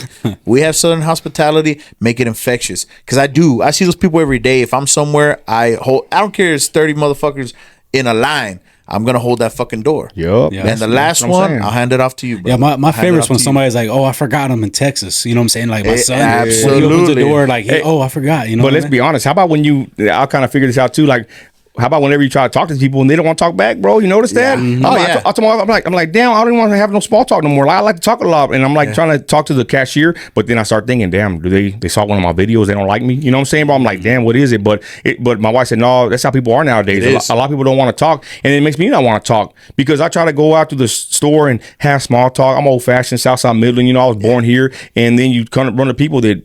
Sometimes they don't even speak English, let's be honest, at these stores. And then sometimes they're just rude and they're just in their own world. And I'm like, damn, what's going on with the world nowadays? Nobody wants to talk no more or be neighborly anymore. Not in my hood. In Southside Midland, all the neighbors know each other. We'll shut the street down and they'll party. You know what I'm saying? And it's a family affair in my community. You know, that's how I grew up. And I'm pretty sure y'all were in a similar fashion. Absolutely. But it's just a different time. Midland has changed big time, bro. Yeah, it's we were talking about that the other day because you know, it's gotten more dangerous. Hell yeah. From our days, all my best friends were our neighbors. We played football games in the street. Grew up together. We traded damn Pokemon cards, fucking roller skated. The whole shit that we did that I can no longer allow my daughter to do is what hurts me. So and I'm kind of gonna snowball into the next question for you, right? Because I know you're a family man. What do you think about the things that they are doing positive in Midland, which what I'm talking about is like, for instance, the new soccer fields that they're going to build, which I think are amazing because my daughter plays soccer, right? It's something that I feel personal to me because if we are paying for it, at least I know my daughter's going to be able to use it, right? So what do you think about the stuff that's making Midland, and I know there's some things that you've dealt with that aren't family friendly, right? But as far as Midland as a whole, trying to make these parks more livable, more fun, better for kids, the pools, the soccer stuff, do you find some positive? I know we have a lot of negative shit going on right now, but do you find some positive in, you know, the administration that we have currently? I know I heard you say you guys are doing some stuff, but what are those things? What do you think is some of the good stuff that they're doing? Nothing. Not a thing. No, I would say, man, bring back Water Wonderland, bro. Man, there you go. That's what I'm talking about. My wife said it right. She's like, they want to put us these taxes and raise our taxes for, you know, Midland College. She goes, I wouldn't mind paying taxes to get Water Wonderland back. There you go, you know man. what I mean? I'm like, man, bro, that was a fun time, bro. Don't that strike something in you when you hear that name, bro? That's horrendous that we lost it. But anyways, what they're doing good in the city, I'm gonna be honest, bro. I honestly don't even see it. Yeah, I work so much. I make a lot of content. I'm focused on my house and my family, and I need to follow. Well, I follow y'all's. Y'all got personal accounts too. I don't. But I he's do. got one. I have one on Instagram, and you'll always see me on the. Okay. Yeah. So I'll say this. I mean, anything we do for the city, as far as like parks and stuff for kids to do, I'm all for it, bro. You know what I'm saying? I'm an oil man. I got my own trucking company. I'm even down to help. Donate or whatever. Get with me, y'all. I'm a philanthropist. I love my city, so anything that will help the city in a positive way that's not corrupt or crooked or costing me an arm and a leg, I'm for it. So if they are building new soccer parks and all that and they're doing it correctly, I am all for that. But I'm gonna be completely honest, bro. I'm stuck in my hood. I'm in Southside Midland just chilling with my family. We're all there. You know what I'm saying, bro? I hardly ever leave. Yeah, I'm a homebody too. Straight up. I love being at the house and I love fixing up my patio in my backyard and just being with my wife and my kids. And but again, if anybody is active and they have places, for places for people to go to and for kids to have fun, I'm all for that. But I'm gonna be honest, bro. It's a different day and age. I mean, look at the church. I was there. They started bucking at the church, and I was pissed at the church. I don't know if you want to even touch on that, but we could touch on it for sure. You can even. I won't say you can't even go nowhere because you can go anywhere you want in a free country, but you try to go places and you got these thugs or you got these knuckleheads that want to mess it up for everybody. And I walked in the Lady Guadalupe, and I'm gonna tell you a little bit about what I know because I have some more information about that. Yeah, man. Let's hear it. Talk about people that give me info. I know the whole get down on that one. Let's get it. But I'm gonna be honest. I'm not gonna say too much, but I'm gonna say just enough. I walk into that fair, right? Me and my family. I go put $200 on the bracelet. You know what I'm saying? We're trying to eat and get on the rides, everything. My My kids go off, get the the passes, and we go sit in the front. We love Tejano music, bro. Yeah, man. What happened to Tejano music, man? I wish it'd come back. That's where we're on opposite sides of the table. Jay Pettis ain't hurt nobody, bro. Yeah, but I know. Some people, what's up. But I know some people can't stand Tejano music, right? Yeah. But I don't know, just something about growing up listening to it, bro, or something else. But we're kicking back in the front of their lawn chairs, bro. And when I'm walking around there, bro, I kind of notice, like, they're all kind of drinking there. Everybody got their chest out, all the men. Me too, to a certain degree, bro. Man, but I go in there, I get recognized walking all through there, bro. It's all love, bro. I have never had no issues out in public. But I didn't notice, bro, there wasn't that many police there. Yeah. And I like I said, I'm still kind of hood a little bit. I'm like, man, that's very typical. Yeah, and I'm at like, a church event. There's a lot of people, but there's not that many police here. Yeah, I'm kind of weird, right? And then we walk in, there's an ambulance. I'm like, what the hell? And the people are kind of like aggressive, like, get away, whatever. I'm like, it was kind of weird. So we're there kicking back, not even there that long. We go sit in the front, bro, and we're there just chilling, having a great time. Beautiful weather, bro. Yeah. Great. I mean, salute the church for having that event, but man, they've had problems there before. Mm-hmm. So I'm there. I go to the porta potties. Me and my little son-in-law, or I would say my daughter's boyfriend. Mm-hmm. We go to the porta potty, and we just see the whole mob coming towards the street to the porta potties. I'm like, what the hell, And then something. I didn't hear the gunshots. Yeah. My daughter's boyfriend did. He heard something, and I said, "What's going on? They're shooting over there." Shoot, bro. I said, come on, boy. I ran towards the gunfire, bro, because my family's in there. Heart sinks. You already know, bro. I ran in there, bro. And I'm not saying I'm kind of glad that happened, but I am glad that I got to experience that, because I always kind of wonder sometimes. What you gonna do? What, right? Yeah, you're like, what's gonna happen if they start shooting? Am I, whatever? Am I gonna run away like a weenie? But nah, bro. Me and my son-in-law, we ran in there, bro, straight up. Yeah. And I went to go get my kids and my wife, and they're in the front. They're like, what's going on? Hard-headed West Texans. Some ain't trying to go nowhere. We pay some money. They stayed sitting there, yeah. Yeah, so they had the shooting by the Ferris wheel. So I go towards the Ferris wheel, bro, because we're missing a little girl. And I go up there and I see one of my buddies at the MPD. He see me when I walked in, bro. And when I saw him on the way, when I went over there, he's like all like dazed, like, I was like, man, I feel like, bro, snap out of it. Yeah. Anyways, I don't want to say too much, but I seen him, and then I'm looking for the little girl, and this is when it barely happened. They got the police running in there with rifles. It's all crazy, bro, and people running. It was wild, bro. My wife said it reminded her like a Dawn of the Dead movie or something, with a zombie movie. Everybody's like running. The whole crowd. Bro, I lived it, and I posted on my Facebook, and that's crazy. Hey, it's popping over here, gunshots, and a lot of people do follow me for the news, bro. I could make a post, bro. It'll hit 300-400 likes on Facebook. Yeah, quick, for sure. Bro. I know people were watching that. I was watching it. Yeah. That's the first thing I went to. Yeah. So I was like, damn, what's happening? And then the details come out, and I'm gonna be honest, bro. Well, let me finish my story. So I'm in there looking around. Shoot, man. I'm telling people, are like, hey, Nino, what's going on? They're like hitting me up. You gonna post? Like they're like asking me. I'm like, damn, these fools don't stop, bro. I'm like, damn, But anyways, they're wanting to know what's going on. I'm looking around. I'm watching. I'm posting here and there. I'm like trying to figure it out, bro. Yeah. And so we walk out. They shut it down, bro. Yeah. Both days. Bro, imagine how much they lost. I told my wife, yeah, man. I'm not even a Catholic, but I salute my Catholics. But the Catholics have actually backed me up, bro. And I'm a Baptist, but the Catholics have actually stood up, and I salute my Catholic brethren right now, because I've seen them move out there, especially for the MAGA, for standing up against abortion, whatever. Yeah. I got a high amount of respect for Catholics, bro. And it wasn't always like that with me, bro. I'm gonna be honest, but I respect Catholics due to us coming together against a lot of wickedness in this world, especially this country. So I'm leaving. Me and my family, we're mad, bro. I'm like, damn, we gotta freaking leave, because they shut it down. And to be honest, bro, I saw two kids there, and I'm like, kind of talking crap to them a little bit. And we were going back and forth. I'm like, damn, I paid all this money to the police, and they even said, no, Nino, keep it moving. I'm like, damn, the police, they freaking know me here too. I'm like, damn, bro, bro, I can't commit no crimes in this town. They're gonna know. Yeah. Anyways, so I'm leaving, and I'm just mad, bro. I was really upset because we had a good time, bro. And there, like I said, I'm thinking everybody's in their bravado, the men, and it was the kids that came in. And I think a way they could fix that, bro, is either charge at the gate, don't have it open for everybody because all the knuckleheads come in, or have metal detectors. I hate to say it like that, but they got to do something to secure that perimeter. You know, we can't have those events compromised, man. Bro, that's 100%. And I'm just gonna say this: Midland Police Department, I'm gonna let them do their job. Yeah. But I know for a fact what happened, and I hope all the info was released.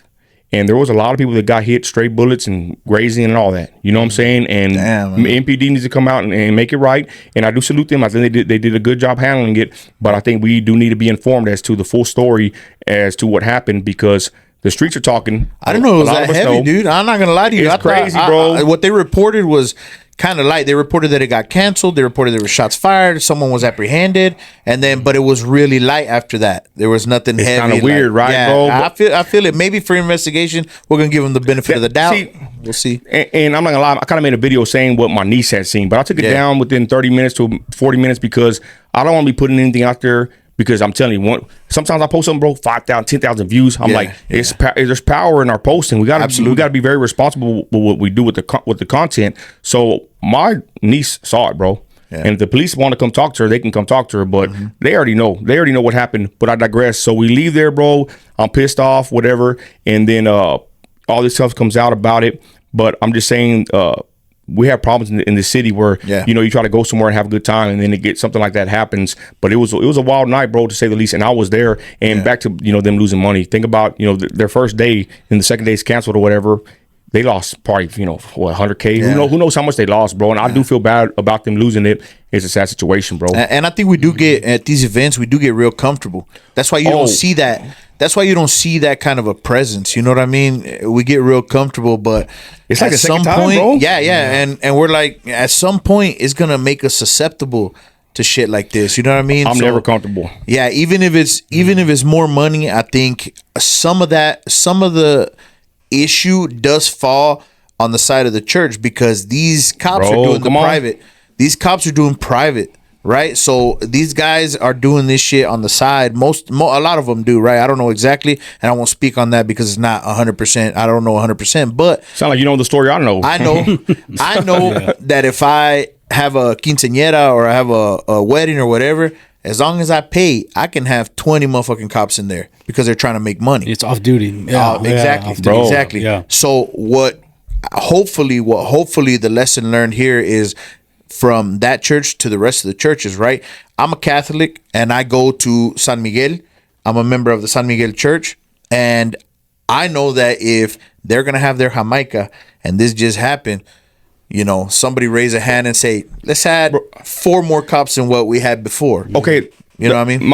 I'm not just trying to cut you off. Go ahead. But you talking about Miguel? Is that some lady? It used to be San Juan. That's my hood right there, right? Yeah. So we're talking about that. We always go, and bro, there ain't never nothing there. Never. No issues. Yeah. The hood goes. We all go. I don't even remember like a fist fight. I remember I was probably getting in a fight there like when I was probably 14, but down the street. But I'm just saying we never have issues there, bro. Right there. Why is it right there in the east side? Something popped off. Yeah, I think in defense of what Guadalupe has, I think their stuff, whenever they bring rides and stuff, it attracts the wider range. Not the actual members, but of course it's going to attract the entire city, man.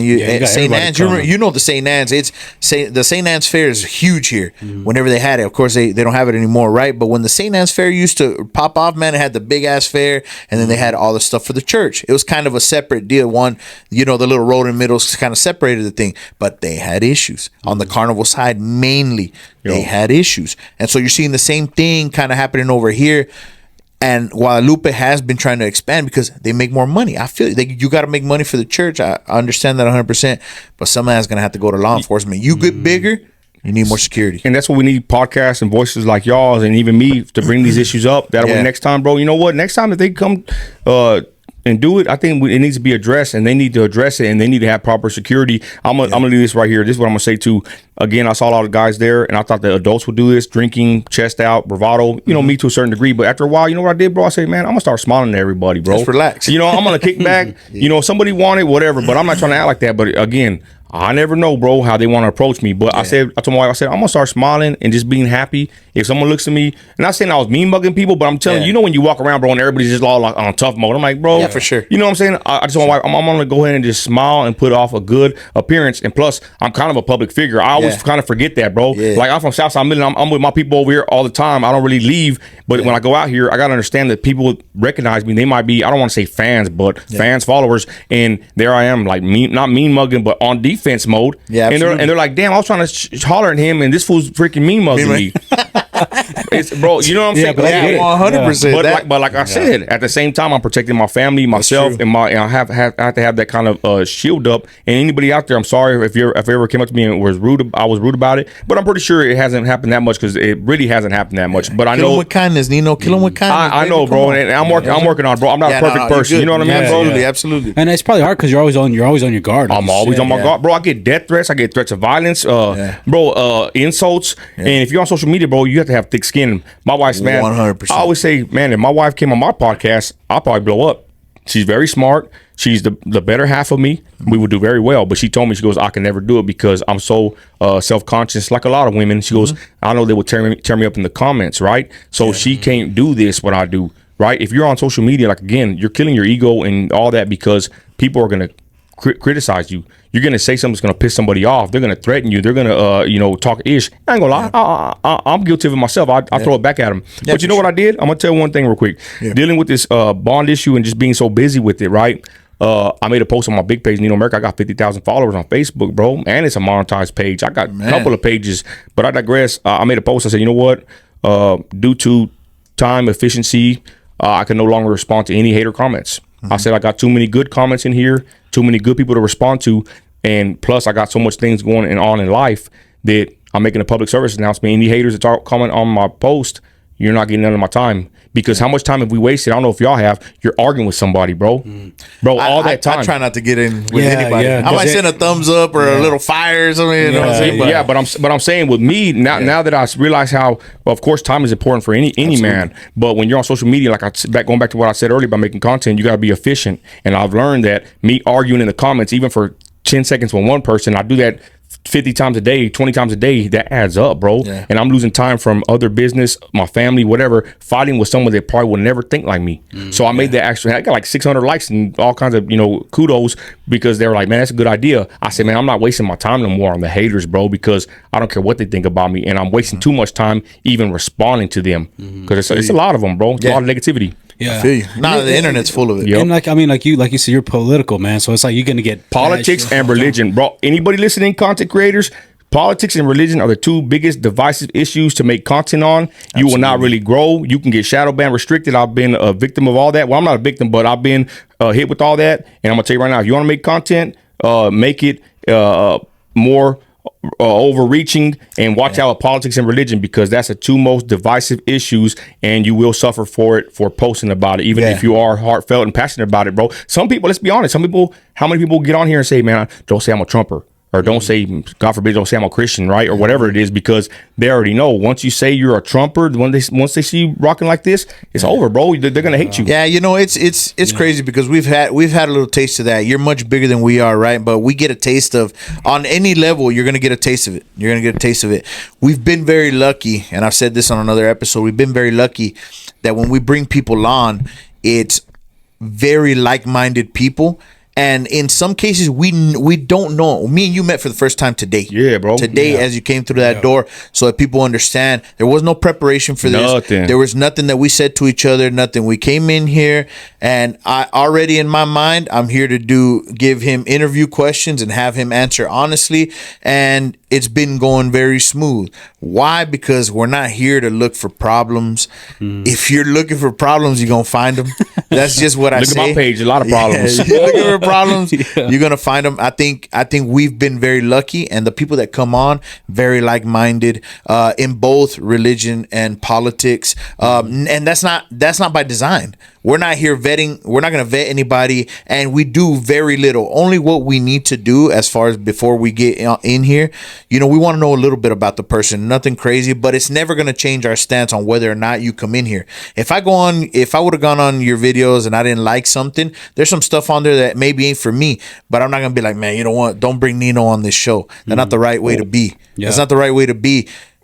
People need to be able to be heard, and they also need to hear other views. I know some of the stuff that I say here, maybe we ain't right aligned, but he listened to my views very respectfully. I listen to his views very respectfully. That's what it's all about. I'm all about respect, but shout out them lames out there. You know who you are out there. The fraud podcast out there ain't even from Midland. You ain't the best of Midland, straight up. That fraud.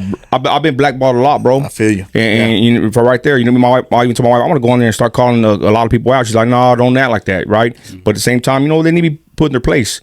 And a lot of people have come to my city, bro, and they ain't even from here. Yeah. And they take advantage of my people. Yeah. And I'm gonna tell you right now, anybody listening right now, you take advantage of my people, I'm gonna be on that case. I'm gonna be on that ass for real. I'm not gonna stand for that. Anybody in my city taking advantage of my people, our money, our dirt, our oil that we put blood, sweat, and tears for, I'm gonna be on that ass. So this is a warning to anybody out there. Don't play with West Texas. Don't play with Midland. Don't play with Odessa, because if something's wrong, I'm gonna call it out, and I will be on that bumper, and I'll do it alone. I'll be on that sidewalk preaching. I'll make a post, and it's gonna go viral, and simple and plain. And that's all there is to it, bro. I stand for my people. I stand for my city, bro. For real. Yeah. Nah, man, the passion is always something that it doesn't matter. It doesn't matter what you think. The passion that this man got for his craft, for what he's doing, you call it whatever the fuck you want, clout chasing, this, that, and the other, you know what I'm saying? And I think sometimes that gets misconstrued, like he's pushing it in a different manner, right? And I'm just getting to know him now. So I'm getting to know why and how, and these videos and the whole nine. And it's like a puzzle, man. It's like a puzzle. Go ahead. You go ahead. What do you think so far then about me? I think, Be honest. if we talk about views, our views are very aligned as far as me and you. But what I do notice is, as far as social media goes, our deliveries are very different. I deliver in a way that I feel like is entertaining, and you deliver in a way that you feel is entertaining, but we're on two sides of that spectrum, right? Because whenever I get into let's say a back and forth here with me and you, I try to do my best to keep an even keel, whether I'm saying something positive or I'm saying something negative. And I like how you have passion for everything that you say, and you say it like you really mean it. I think people think that you say stuff and you're regurgitating stuff that you are just wanting clicks for, not that you truly believe. And I get the sense, I get the sense that you truly believe it. I believe it, baby. And you're pushing it because you believe it. And whether or not, I just think you're unapologetic, and it rubs people the wrong way. So I think that's the only difference between us, right? Because the stuff that I say, I believe, and the stuff that you say, you believe. Amen. But you've been through a different path than I have. Yeah, I can't. Maybe if I'd have been through the same path you went through, with all the people being so negative, maybe I start to build that same directness that you have, right?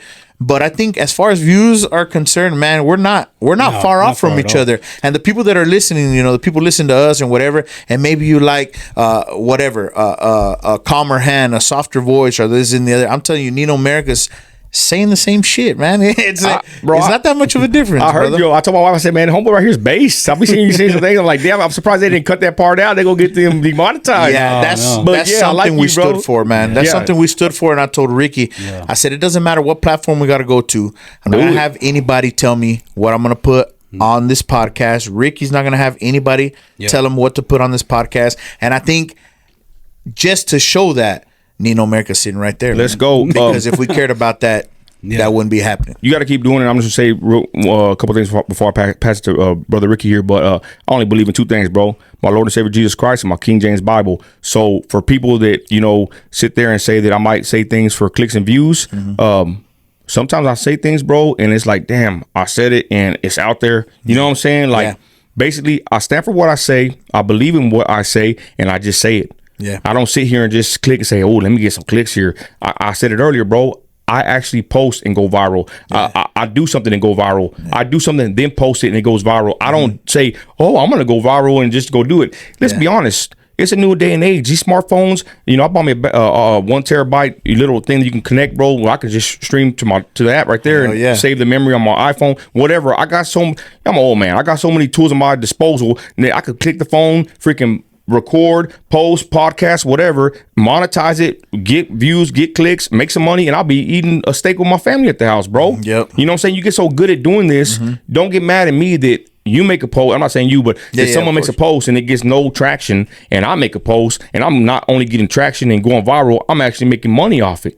You know what I'm saying? I'm a capitalist. I'm a hard worker. I actually learned how to monetize my content, be one of the most controversial figures I already know in Midland, in West Texas, and then to maximize that said content and really blow up on all platforms, bro. This is something a lot of us don't do this kind of stuff, making content. No, it's hard. It's not a evening stroll. I'll say that. And I think the big thing is that there's a very big difference between controversial and bad, and I think people get that mistaken a lot, because the things that I hear you say, and I went and looked through your stuff and everything. Of course, yeah, but they're controversial. They're not bad. It's in the eye of the beholder. Some of the shit that I say, people construe as bad. I get that. But in my view, I needed to say it. In my world, I needed to say it. Sometimes my wife is the one like, why would you say that shit? Yeah, I'm telling you. And I like, yo, I maybe I shouldn't have delivered it that way. I get you, but I needed to say it, and I get the same vibe from you.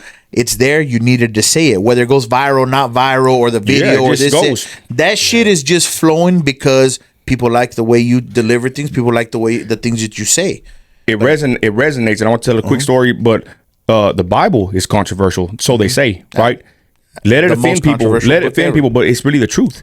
Bro, that Bible has a lot of crazy things in it, bro. People want to sit there and say, oh, I love to read the Bible. It inspires me. Yeah, sometimes I read the Bible, bro. I'm like, oh, that hurt. It's vicious. It's like a mirror, bro. And you just like, oh, you already know what it is when you got the spirit in you. But someone just told my wife today, they said, man, I worry about Nino.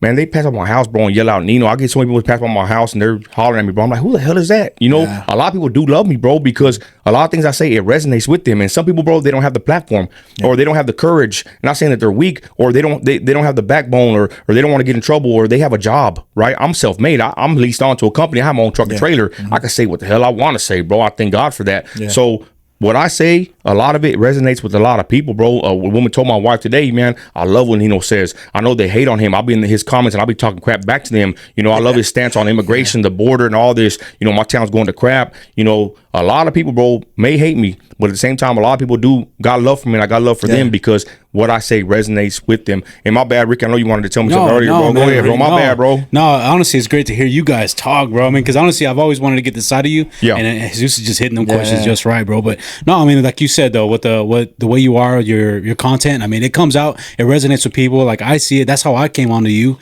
I mean, you're talking about the COVID and all that stuff. And I was like, hey, man, I didn't really agree with it, but you were out there doing the work. Bro, you were out there on the streets. You were out there doing it. And, no mask, don't ask, baby. Yeah. And you were big on that. You didn't care, bro. And no mask, don't ask, no vax, everything. They made shirts too. I had sayings and everything. No mask, no vax, don't ask. That was my saying. They made shirts, bro. Yeah, man. So you doing at it hard. And I love that, man, about you. You know what I mean? And what I wanted to know too is, like, I know you put this content all the time. Like, do you have, like, whenever you put it out, do you like sit on something for a minute? Like, damn, I don't know. Maybe I'll think about it. Maybe I'll put it out now, or maybe did I do that right? Or like, I mean, because sometimes I put stuff out and I'll think about it for like an hour, bro. Like, is it the right way to do it? Does it look right? You know what I'm saying? Like, well, I'm gonna tell you right now, bro. Don't be a perfectionist, because you're gonna waste too much time doubting yourself. And right now, y'all, there's too much content, bro. Right now, I'm sitting on it not because I want to sit on it. It's because I don't have enough hands and phones to post. I got two phones.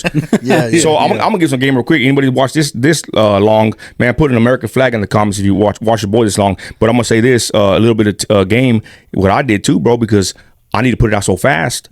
My Wi-Fi, I got the best Wi-Fi. South, whatever, bro. We buy the best. You know how it is being the oil filters. The stuff that we like, we got the best TVs and we got the best barbecue pits. We put our money where our mouth is. But my internet wasn't cutting it, bro. And they said it was the best. I bought a LAN cable that connects right into my iPhone. That way, when I post, that bad boy posting in a minute, bro, a 40-minute video. Heard of That's that game right there, bro. Throw down some Call of Duty on that phone, boy. You know what I'm saying? Instead of waiting on Wi-Fi, you're uploading to YouTube. It's like 40 minutes. I'm like trying to go to bed. I'm like, damn, babe, my video don't want to freaking upload. Yeah. So I said to say this, bro. You just got to post, and even if it's not perfect, bro, because if you get caught in that predicament of always trying to be perfect, bro, you're never going to reach nobody. And let's be honest, bro, nobody really cares. Yeah. They don't care. They don't watch your video and just critique every minute detail. If they do, they're haters, and screw them, bro. But you got to learn, bro, to post. And in this day and age, you got to post a lot. Bro, I got 3 Instagrams. I got like 3-4 Facebook pages. I got a YouTube channel. I got TikTok blowing up on there. And the thing is, I got to learn how to get all my content and funnel it through all these platforms. And I'm going to be honest, if you're monetized, If you try to post something here and then TikTok picks it up, they demonetize you or strike you. So what I learned to do, bro, is I get my content ready and I publish it on all platforms basically at the same time. That way it kind of tricks they can't pick it up that, hey, this is from YouTube. But I'm gonna tell you something, this is another tip I'm gonna give any content creators. You gotta wear 3 hats. People always lose the track of the third one. The first one is you gotta be the artist, right? The second one, you got to be the editor, right? Because you make the content, you create it, then you got to, man, I got to edit. I got to do this and that and third. Yeah. Don't get stuck there. You got to wear the third hat. The third hat is the publisher, right? You write a book, artist writes the book, gets an editor, someone is a publisher. They get that book and they put it out there for people to see and consume. So you got to wear that third hat, bro, of being the actual publisher. Okay, I got this content. Where's it going to do the best at? When should I release it? Where should I put it at? And you got to learn to always say, man, I got to publish this. That's why when I tell my wife, hey, babe, I'm editing a video. I'm recording a video. Oh, I'm finna publish a video. She already knows the steps. There's couple things I'm doing here. Mm-hmm. And I'm going to give you one more tidbit. This for everybody else. And this one really changed the game. Use scheduled posting, bro. Man, I'll be laying at night, you know, and I'm my content's full for the day already. The next day, I'm already grabbing from X, whatever, posting on my account. Dropping. But no, I schedule it to where it's 7 o'clock, 8 o'clock, 9 o'clock, 10 o'clock. And my other page, I'm doing 7:30, 8:30, 9:30, and it's all like news updates that my people, my audience loves. So I'm telling you, use a scheduled posting, because instead of you sitting there worrying, what am I going to post? Shit, you got so much content. You're like, damn, I'm sitting on a lot of content, but it's already scheduled out for the whole freaking day. Yeah. And then when you're kicking back with your family, your posts are already getting posted. And anything that's breaking news for me, I'll post it. Yeah. But like I said, you started using that scheduled posting and you're not really running out of content. You're starting to gather so much content that you start scheduling out there. And by the time you know it, bro, you're just kicking back with your family, getting paid off the content, and your stuff's getting posted without you even thinking about it, bro. That's what's up. Bro, game, bro, I'm telling you. $9.99. Awesome. They don't do this again. It's going to be $9.99 awesome, for this shit. I even got a trucking channel too, bro. I got a trucking channel. Oh, yeah? Yeah. But I ain't going to lie. I have no idea. I'm gonna tell you this about the trucking channel. Check this one out. That bad boy only got like 800 subscribers, 900. Yeah. But tell me, why does that bad boy get 10, 15,000 views every video?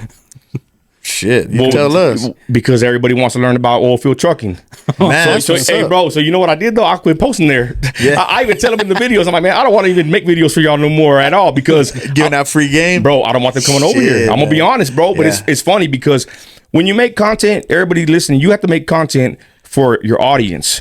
Don't get stuck in making content that you want to make. Right. It's really like a trifecta. You got to make content. Unless you want to do it for yourself and never grow, that's one thing. I ain't trying to waste my time, bro. I'm trying to maximize my time and effort. Mm-hmm. So you got to have like it's like a triangle, right? You got to have your part of your artistic, what you want, what your people want, and then like something else. I forgot exactly what it is. Breaking, kind of up-to-date stuff, right? But the point is, you don't want to make content just that you want to watch. You got to make content that people want to watch, bro. Because if you make content that you just want to watch, nobody's really going to watch it. Yeah. I mean, not everybody's Charleston White, bro. Yeah, so if you make content that people want to watch, you got to make it for your audience. They're going to watch it. But if not, they ain't going to watch it. So again, trucking. Everybody wants to watch it. Everybody wants to make money. Yeah. So I got that channel going, but I kind of already stopped posting, or I only post here and there because I don't want the games to be sold, not told, baby. Yeah, absolutely. You see what I'm saying? Absolutely. So I can do it all day, bro. I can talk oil field trucking, crude oil all day, but I'll limit to myself because I'm going to be honest. See, I'm not a sellout, bro. I don't really want people to know about West Texas, even though they already know. But why do I want to make content for somebody to look at and get inspired to come here and work here and then freaking leave here, and I'm stuck paying the taxes from these freaking bonds? I had a guy call me. I did like $100 consulting fee. You want to talk to me? Drop the hundo, on the Cash App. I'm not gonna waste my time or whatever, right? This is valuable information. That dude paid. He's like, man, bro. After a while, he's like, I'm moving my whole family down there. I'm waiting for you to drop videos on your Desert Power channel. I'm waiting every day. My wife said, you need to get with this guy Nino. I'm just saying, this kind of information could change somebody's life, bro. Absolutely. And I'm not gonna sit there and just make YouTube content just to make money, bro, for I can bring everybody and their mama to West Texas. We're already full, bro. Nah, we straight up. That ain't no fucking lie. I'll tell you, so I got content on top of content, bro. The content is there. It's just, do you want to release it? And bro, don't be a perfectionist, because you don't want to get stuck in that loop of it got to be just right. Because really, bro, nobody even cares at the end of the day, bro. There you go, Rick. I know how it is. I'm just listening, bro. Like, I got game, bro, for real. I ain't done, bro. I've learned a lot, bro. Well, I can tell from your posts. I mean, like you said, everything goes crazy, bro. And I'm like, man, I see you, and I'm like, this guy's doing something. I mean, I know it's out there, but doing it's something like, right. But Absolutely. it's going, bro. I mean, everything you're doing is going. Numbers don't lie, baby. Numbers don't lie. Well, like I said, whenever you know your audience, like I ain't gonna lie, I know that Facebook. If I go on, bro, let's be honest, X, Twitter, you can say whatever you want. You can be extra R word, racy, whatever, right? Mm-hmm. You say the same thing on Facebook. Oh, you have anti. They call you all kinds of words on Facebook because, like I said, it's a different crowd. X is a different crowd than Facebook. That's another tip.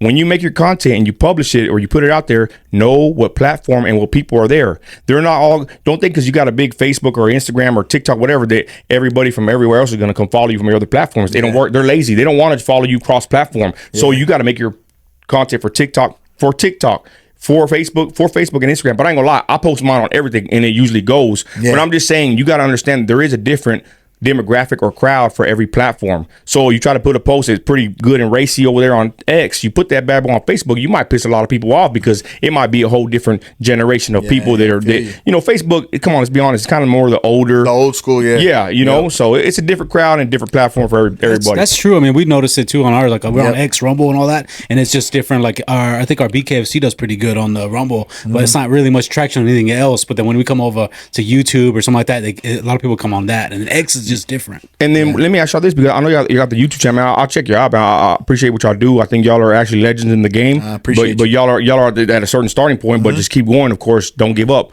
That's the main thing. If you don't give up, you are going to succeed. But let's be honest. Even Mr. B said it. It's like a 10-year game plan with content, bro. Yeah. If you think you're going to jump in here and just blow up in 1 or 2 years, it don't work like that. Again, not everybody's a Charleston White, and then not everybody's a Nino America in a certain degree, because I did have some stuff blow up at very first. Yeah, but and you get viral. Yeah, you just got to. Yeah, you just got to keep going, bro, and don't give up, because it's an actual. It's a race, but it's not a how you call it, sprint. It's a marathon. Exactly, bro. And people keep saying that, and it's actually the truth. But with y'all doing the podcast, I was gonna ask y'all. So y'all publish on certain streams, or because I see it, man. Shout out to Alicia, that's the sis right there.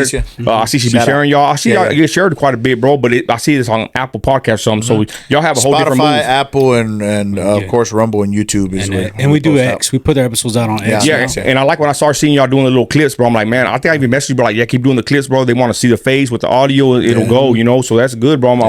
I really want to commend y'all too, and. I just want to say that I know that y'all are family men, and I hear y'all's content is wholesome. You're based, you know, and I know you work hard on everything, bro. And I appreciate what y'all do. Y'all have really good content, and I think y'all are a staple in Midland. You know, you just got to keep going. Y'all got everything going very well, and I do commend y'all. And the main thing I commend y'all for is y'all are Midlanders. Y'all are oil fielders like me. Y'all are my people. You know, if people don't like it, whatever, but y'all are the people I do speak for and do for, and I respect y'all and appreciate y'all, because y'all are just like me. I'm just like y'all. We're in this together in Midland. We care about the city. We live here. We have our families here, and respect it or check it. You know what I'm saying? I'm with y'all. You know, I respect y'all. That, man. It means a lot, man. You know, because that's what we kind of, you know. We that's where we want to go. We, of course, we deliver in a different way, but we're saying the same shit, and we agree on a lot of the stuff that we're talking about. And it's cool to have like-minded people to talk to, right? Like, hey, man, what do you think about this? What do you think about that? And it's cool to have like-minded, but I really, really, really don't mind opposition, and I know you feel the same way. I feel like we're in touch in that point. I don't mind opposition. Ricky knows that. You don't mind opposition, and that's it makes it fun, man. Otherwise, fucking, you know, it'd be a pretty boring fucking life, you know, if it was just cruising by, right, man? So you gotta have some kind of friction in there, bro. Absolutely, man. And to be honest, we're content creators, right?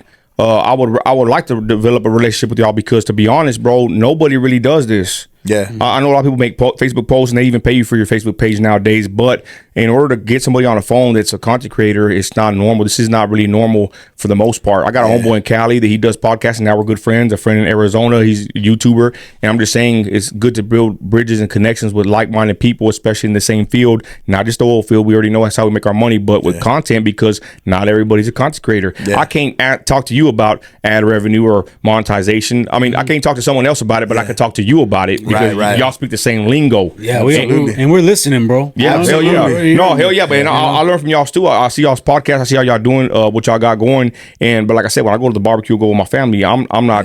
I don't want to talk about politics and religion with my my cousins and my uncles or whatever. You know what I'm saying, bro? I leave that away, bro. I'm trying to just relax with my wife and my kids, bro.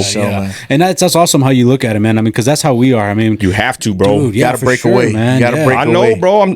But I know it's hard. But like I said, even with this bond stuff, my wife, we can't wait till it's over, bro, because it's consuming us right now. We're getting up, we're throwing signs. I was on 191 chilling with my homie. He's panhandling, bro. I barely met him yesterday. I was on 191 at 3 o'clock. That was great photo. Yeah, you see it? I got some better ones too. He's holding my sign, I'm holding his. We're talking. I'm gonna get him on the podcast. Oh, really? Yeah, bro. He got a crazy story. But the point is, I was on one. I'm doing signs. I'm making content. I'm doing the town hall meetings, whatever. Right? I'm on go mode like Trump. Right? And I go out there. I'm at like 3 o'clock for like an hour. I'm standing on 191 with my sign. Vote no, bro. It's the last day early voting yesterday, and it's because I believe in what I got going, bro. I'm not doing that for clout or fame. Yeah, for sure. I ain't doing that for money, baby. I'm already racked. I'm an old man. I'm already racked up. I did that because I care about my city, and it's kind of crazy because Midland College, Midland Works, all them liar, lame losers. They try to say that the wealthy are trying to stop kids from learning education.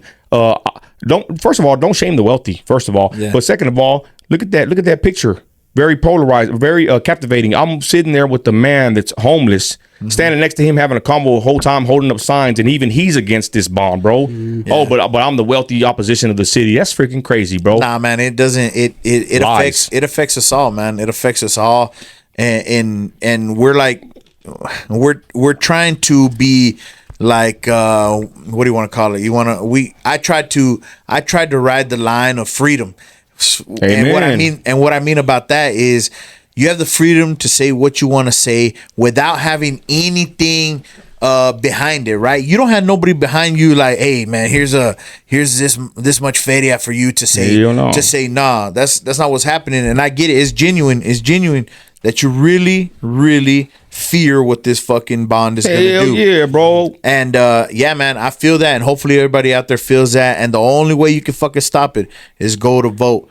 Or the only way you can get it through is go and vote. My big thing is voting, man. Get on that shit. And you know, I mean, like, one thing about you, Nino, is that you've been out or about for years now, but you've never been on no other platform. And I think this is the first, I mean, at least for us, it's locally, right? Would you say, in a way? Like, yeah, like I said, bro, they don't like me, bro. A lot of these, bro, and I'm gonna just say this weird. I want to pass it back to you. I don't want to even cut you off. No, you go ahead. But I'm gonna say, bro, even when the rap scene was in Midland, bro, I was like the top dog, Nino, Texas, bro. There's a lot of guys in Midland that were in my studio, and I was the engineer, producer, and I made a lot of moves. I was very popular even in the rap scene, bro. I've been doing this kind of content stuff, bro. But the point is, you think all them rappers that I used to mess with, you think they like me now? No, because I ain't, you know, with the trap, and I ain't with the that kind of lifestyle no more. They don't like me no more. So really, in Midland, I've been a staple for a long time doing other things, bro. But now that I've switched my life for the better and I'm doing this, you know what I'm saying? The people from back in the day, they really don't like me. I've been getting blackballed and hated on by a lot of people and by a bunch of low life losers, you know, that ain't worth a damn in my opinion as far as me wasting any time towards them. But I've been doing this, bro, for a long time, you know. So I do appreciate y'all bringing me on here because I know a lot of people don't like me, and honestly, I don't give a flip if you don't like me. I like how you Not go feel to you. flip, bro. Straight up. For sure, man. That's nice, man. You know, 'cause that's what we need to do. That's what we need to do, bro. Man, that's been so hard for us because me, like every other word, you know, I cuss like a fucking sailor, and that's the straight up truth. And but man, I appreciate you coming in, man. This is something that needed to happen. This is for the people out there listening, man. Yeah, you know, it's the man Nino. It's straight out of his mouth. You know what I'm saying? Southside. Yeah, let's go. So, man, we appreciate him coming on, man. We put in quite some time on this, man. I mean, there might be a part 1, part 2. Let's do a part. Hey, let's do a part 2. Let's do a weekly update. It might be that Godfather shit, right? But yeah, man. Thank you. Hey, but can I get some final words though? Absolutely. Okay, absolutely. real quick, I just want to shout out my wife and my kids. I love y'all. Shout out my hood, Southside Midland. I love y'all with all my heart. You already know. And I just want to say this: if you die tonight, do you know where you would go? It's very serious. I'm gonna tell you something. The Lord Jesus, He died for you. God sent a way out for you. He sent His only Son to die for you. And tonight when you lay down, I'm going to tell you right now, ask God to show you. And I believe if you come to God with an earnest heart and you ask Him about His Son, He will show you His Son. Amen. The Bible says you have not because you ask not. He died for you. He rose again from the grave in 3 days, baby. So all you got to do is put your faith in what Christ did. You ain't going to church don't save you. Being a good person don't save you. Those are good things. But the only thing that saves is the blood of Jesus. He died for you. Put your faith in him. Romans 10:9. And I hope that you take heed to that, because that's the most important message of this whole video, is that Christ loves you. He died for you. And all it takes to be born again and to go to heaven is to believe in him and what he did for you. God bless you in the name of Jesus. Amen. Amen, man. That was beautiful, man. On that note, that's what I love about our platform. We can do that. Yeah, absolutely, right? man. Yeah. And on that note, man, we appreciate everybody that's listening to us, man. Everybody that supports us. It's all love. Everything that we do right here is all about love, and we get the good content out here, man. Yeah. We appreciate all our listeners, man, all our sponsors, man. Thank you guys, man. Sir. Appreciate it, Nino. Thank you, Nino. God bless. Guys, just wanted to come out here and say, make sure you hit up Underdog Wireline, man. These guys really know what they're doing. They got it going. I've worked with them personally on the field. I know you've heard me say it 100 times, but it's the truth. So look, they offer emergency shower trailers. They offer lay-down machines. They offer cool-down trailers. They even offer wireline, slick line, braided line, whatever you need. They probably got whatever line that you want, bro. So hit these guys up. Give them a call at this number, and support them like they support us. Hey, what's up, everybody? Patch Boys again, here to announce yet another sponsor, Branded 14 Hot Shot Services LLC. They offer hot shot work, ESP spooling, ESP technician service, and heavy hauling with semis. These guys are local. They're helping us out, so we want to help them out. Go give them a call at 432-638-1755. All the other information we're going to put right down here, so you guys can give them a call, send them an email, however you need to get in contact with them. We appreciate it. Hey, what's up, everybody? Patch Boys here. Blessed again to be announcing another sponsor for us. This one's going to be Titan. They're running out of crane. They're real close to me. It's family. So we want you guys to support them like they support us, right? So they're running out of crane. If you want to get in contact with them, it's 432-307-1960. Some of the stuff that they offer right now, if they have rustabout maintenance crews, trash trailers, porta potties, combo trailers, forklifts, and they're adding more stuff every single day. So if you guys want to support them so they can continue to support us and give you all the content that you want, go ahead and give them a call. Thank you.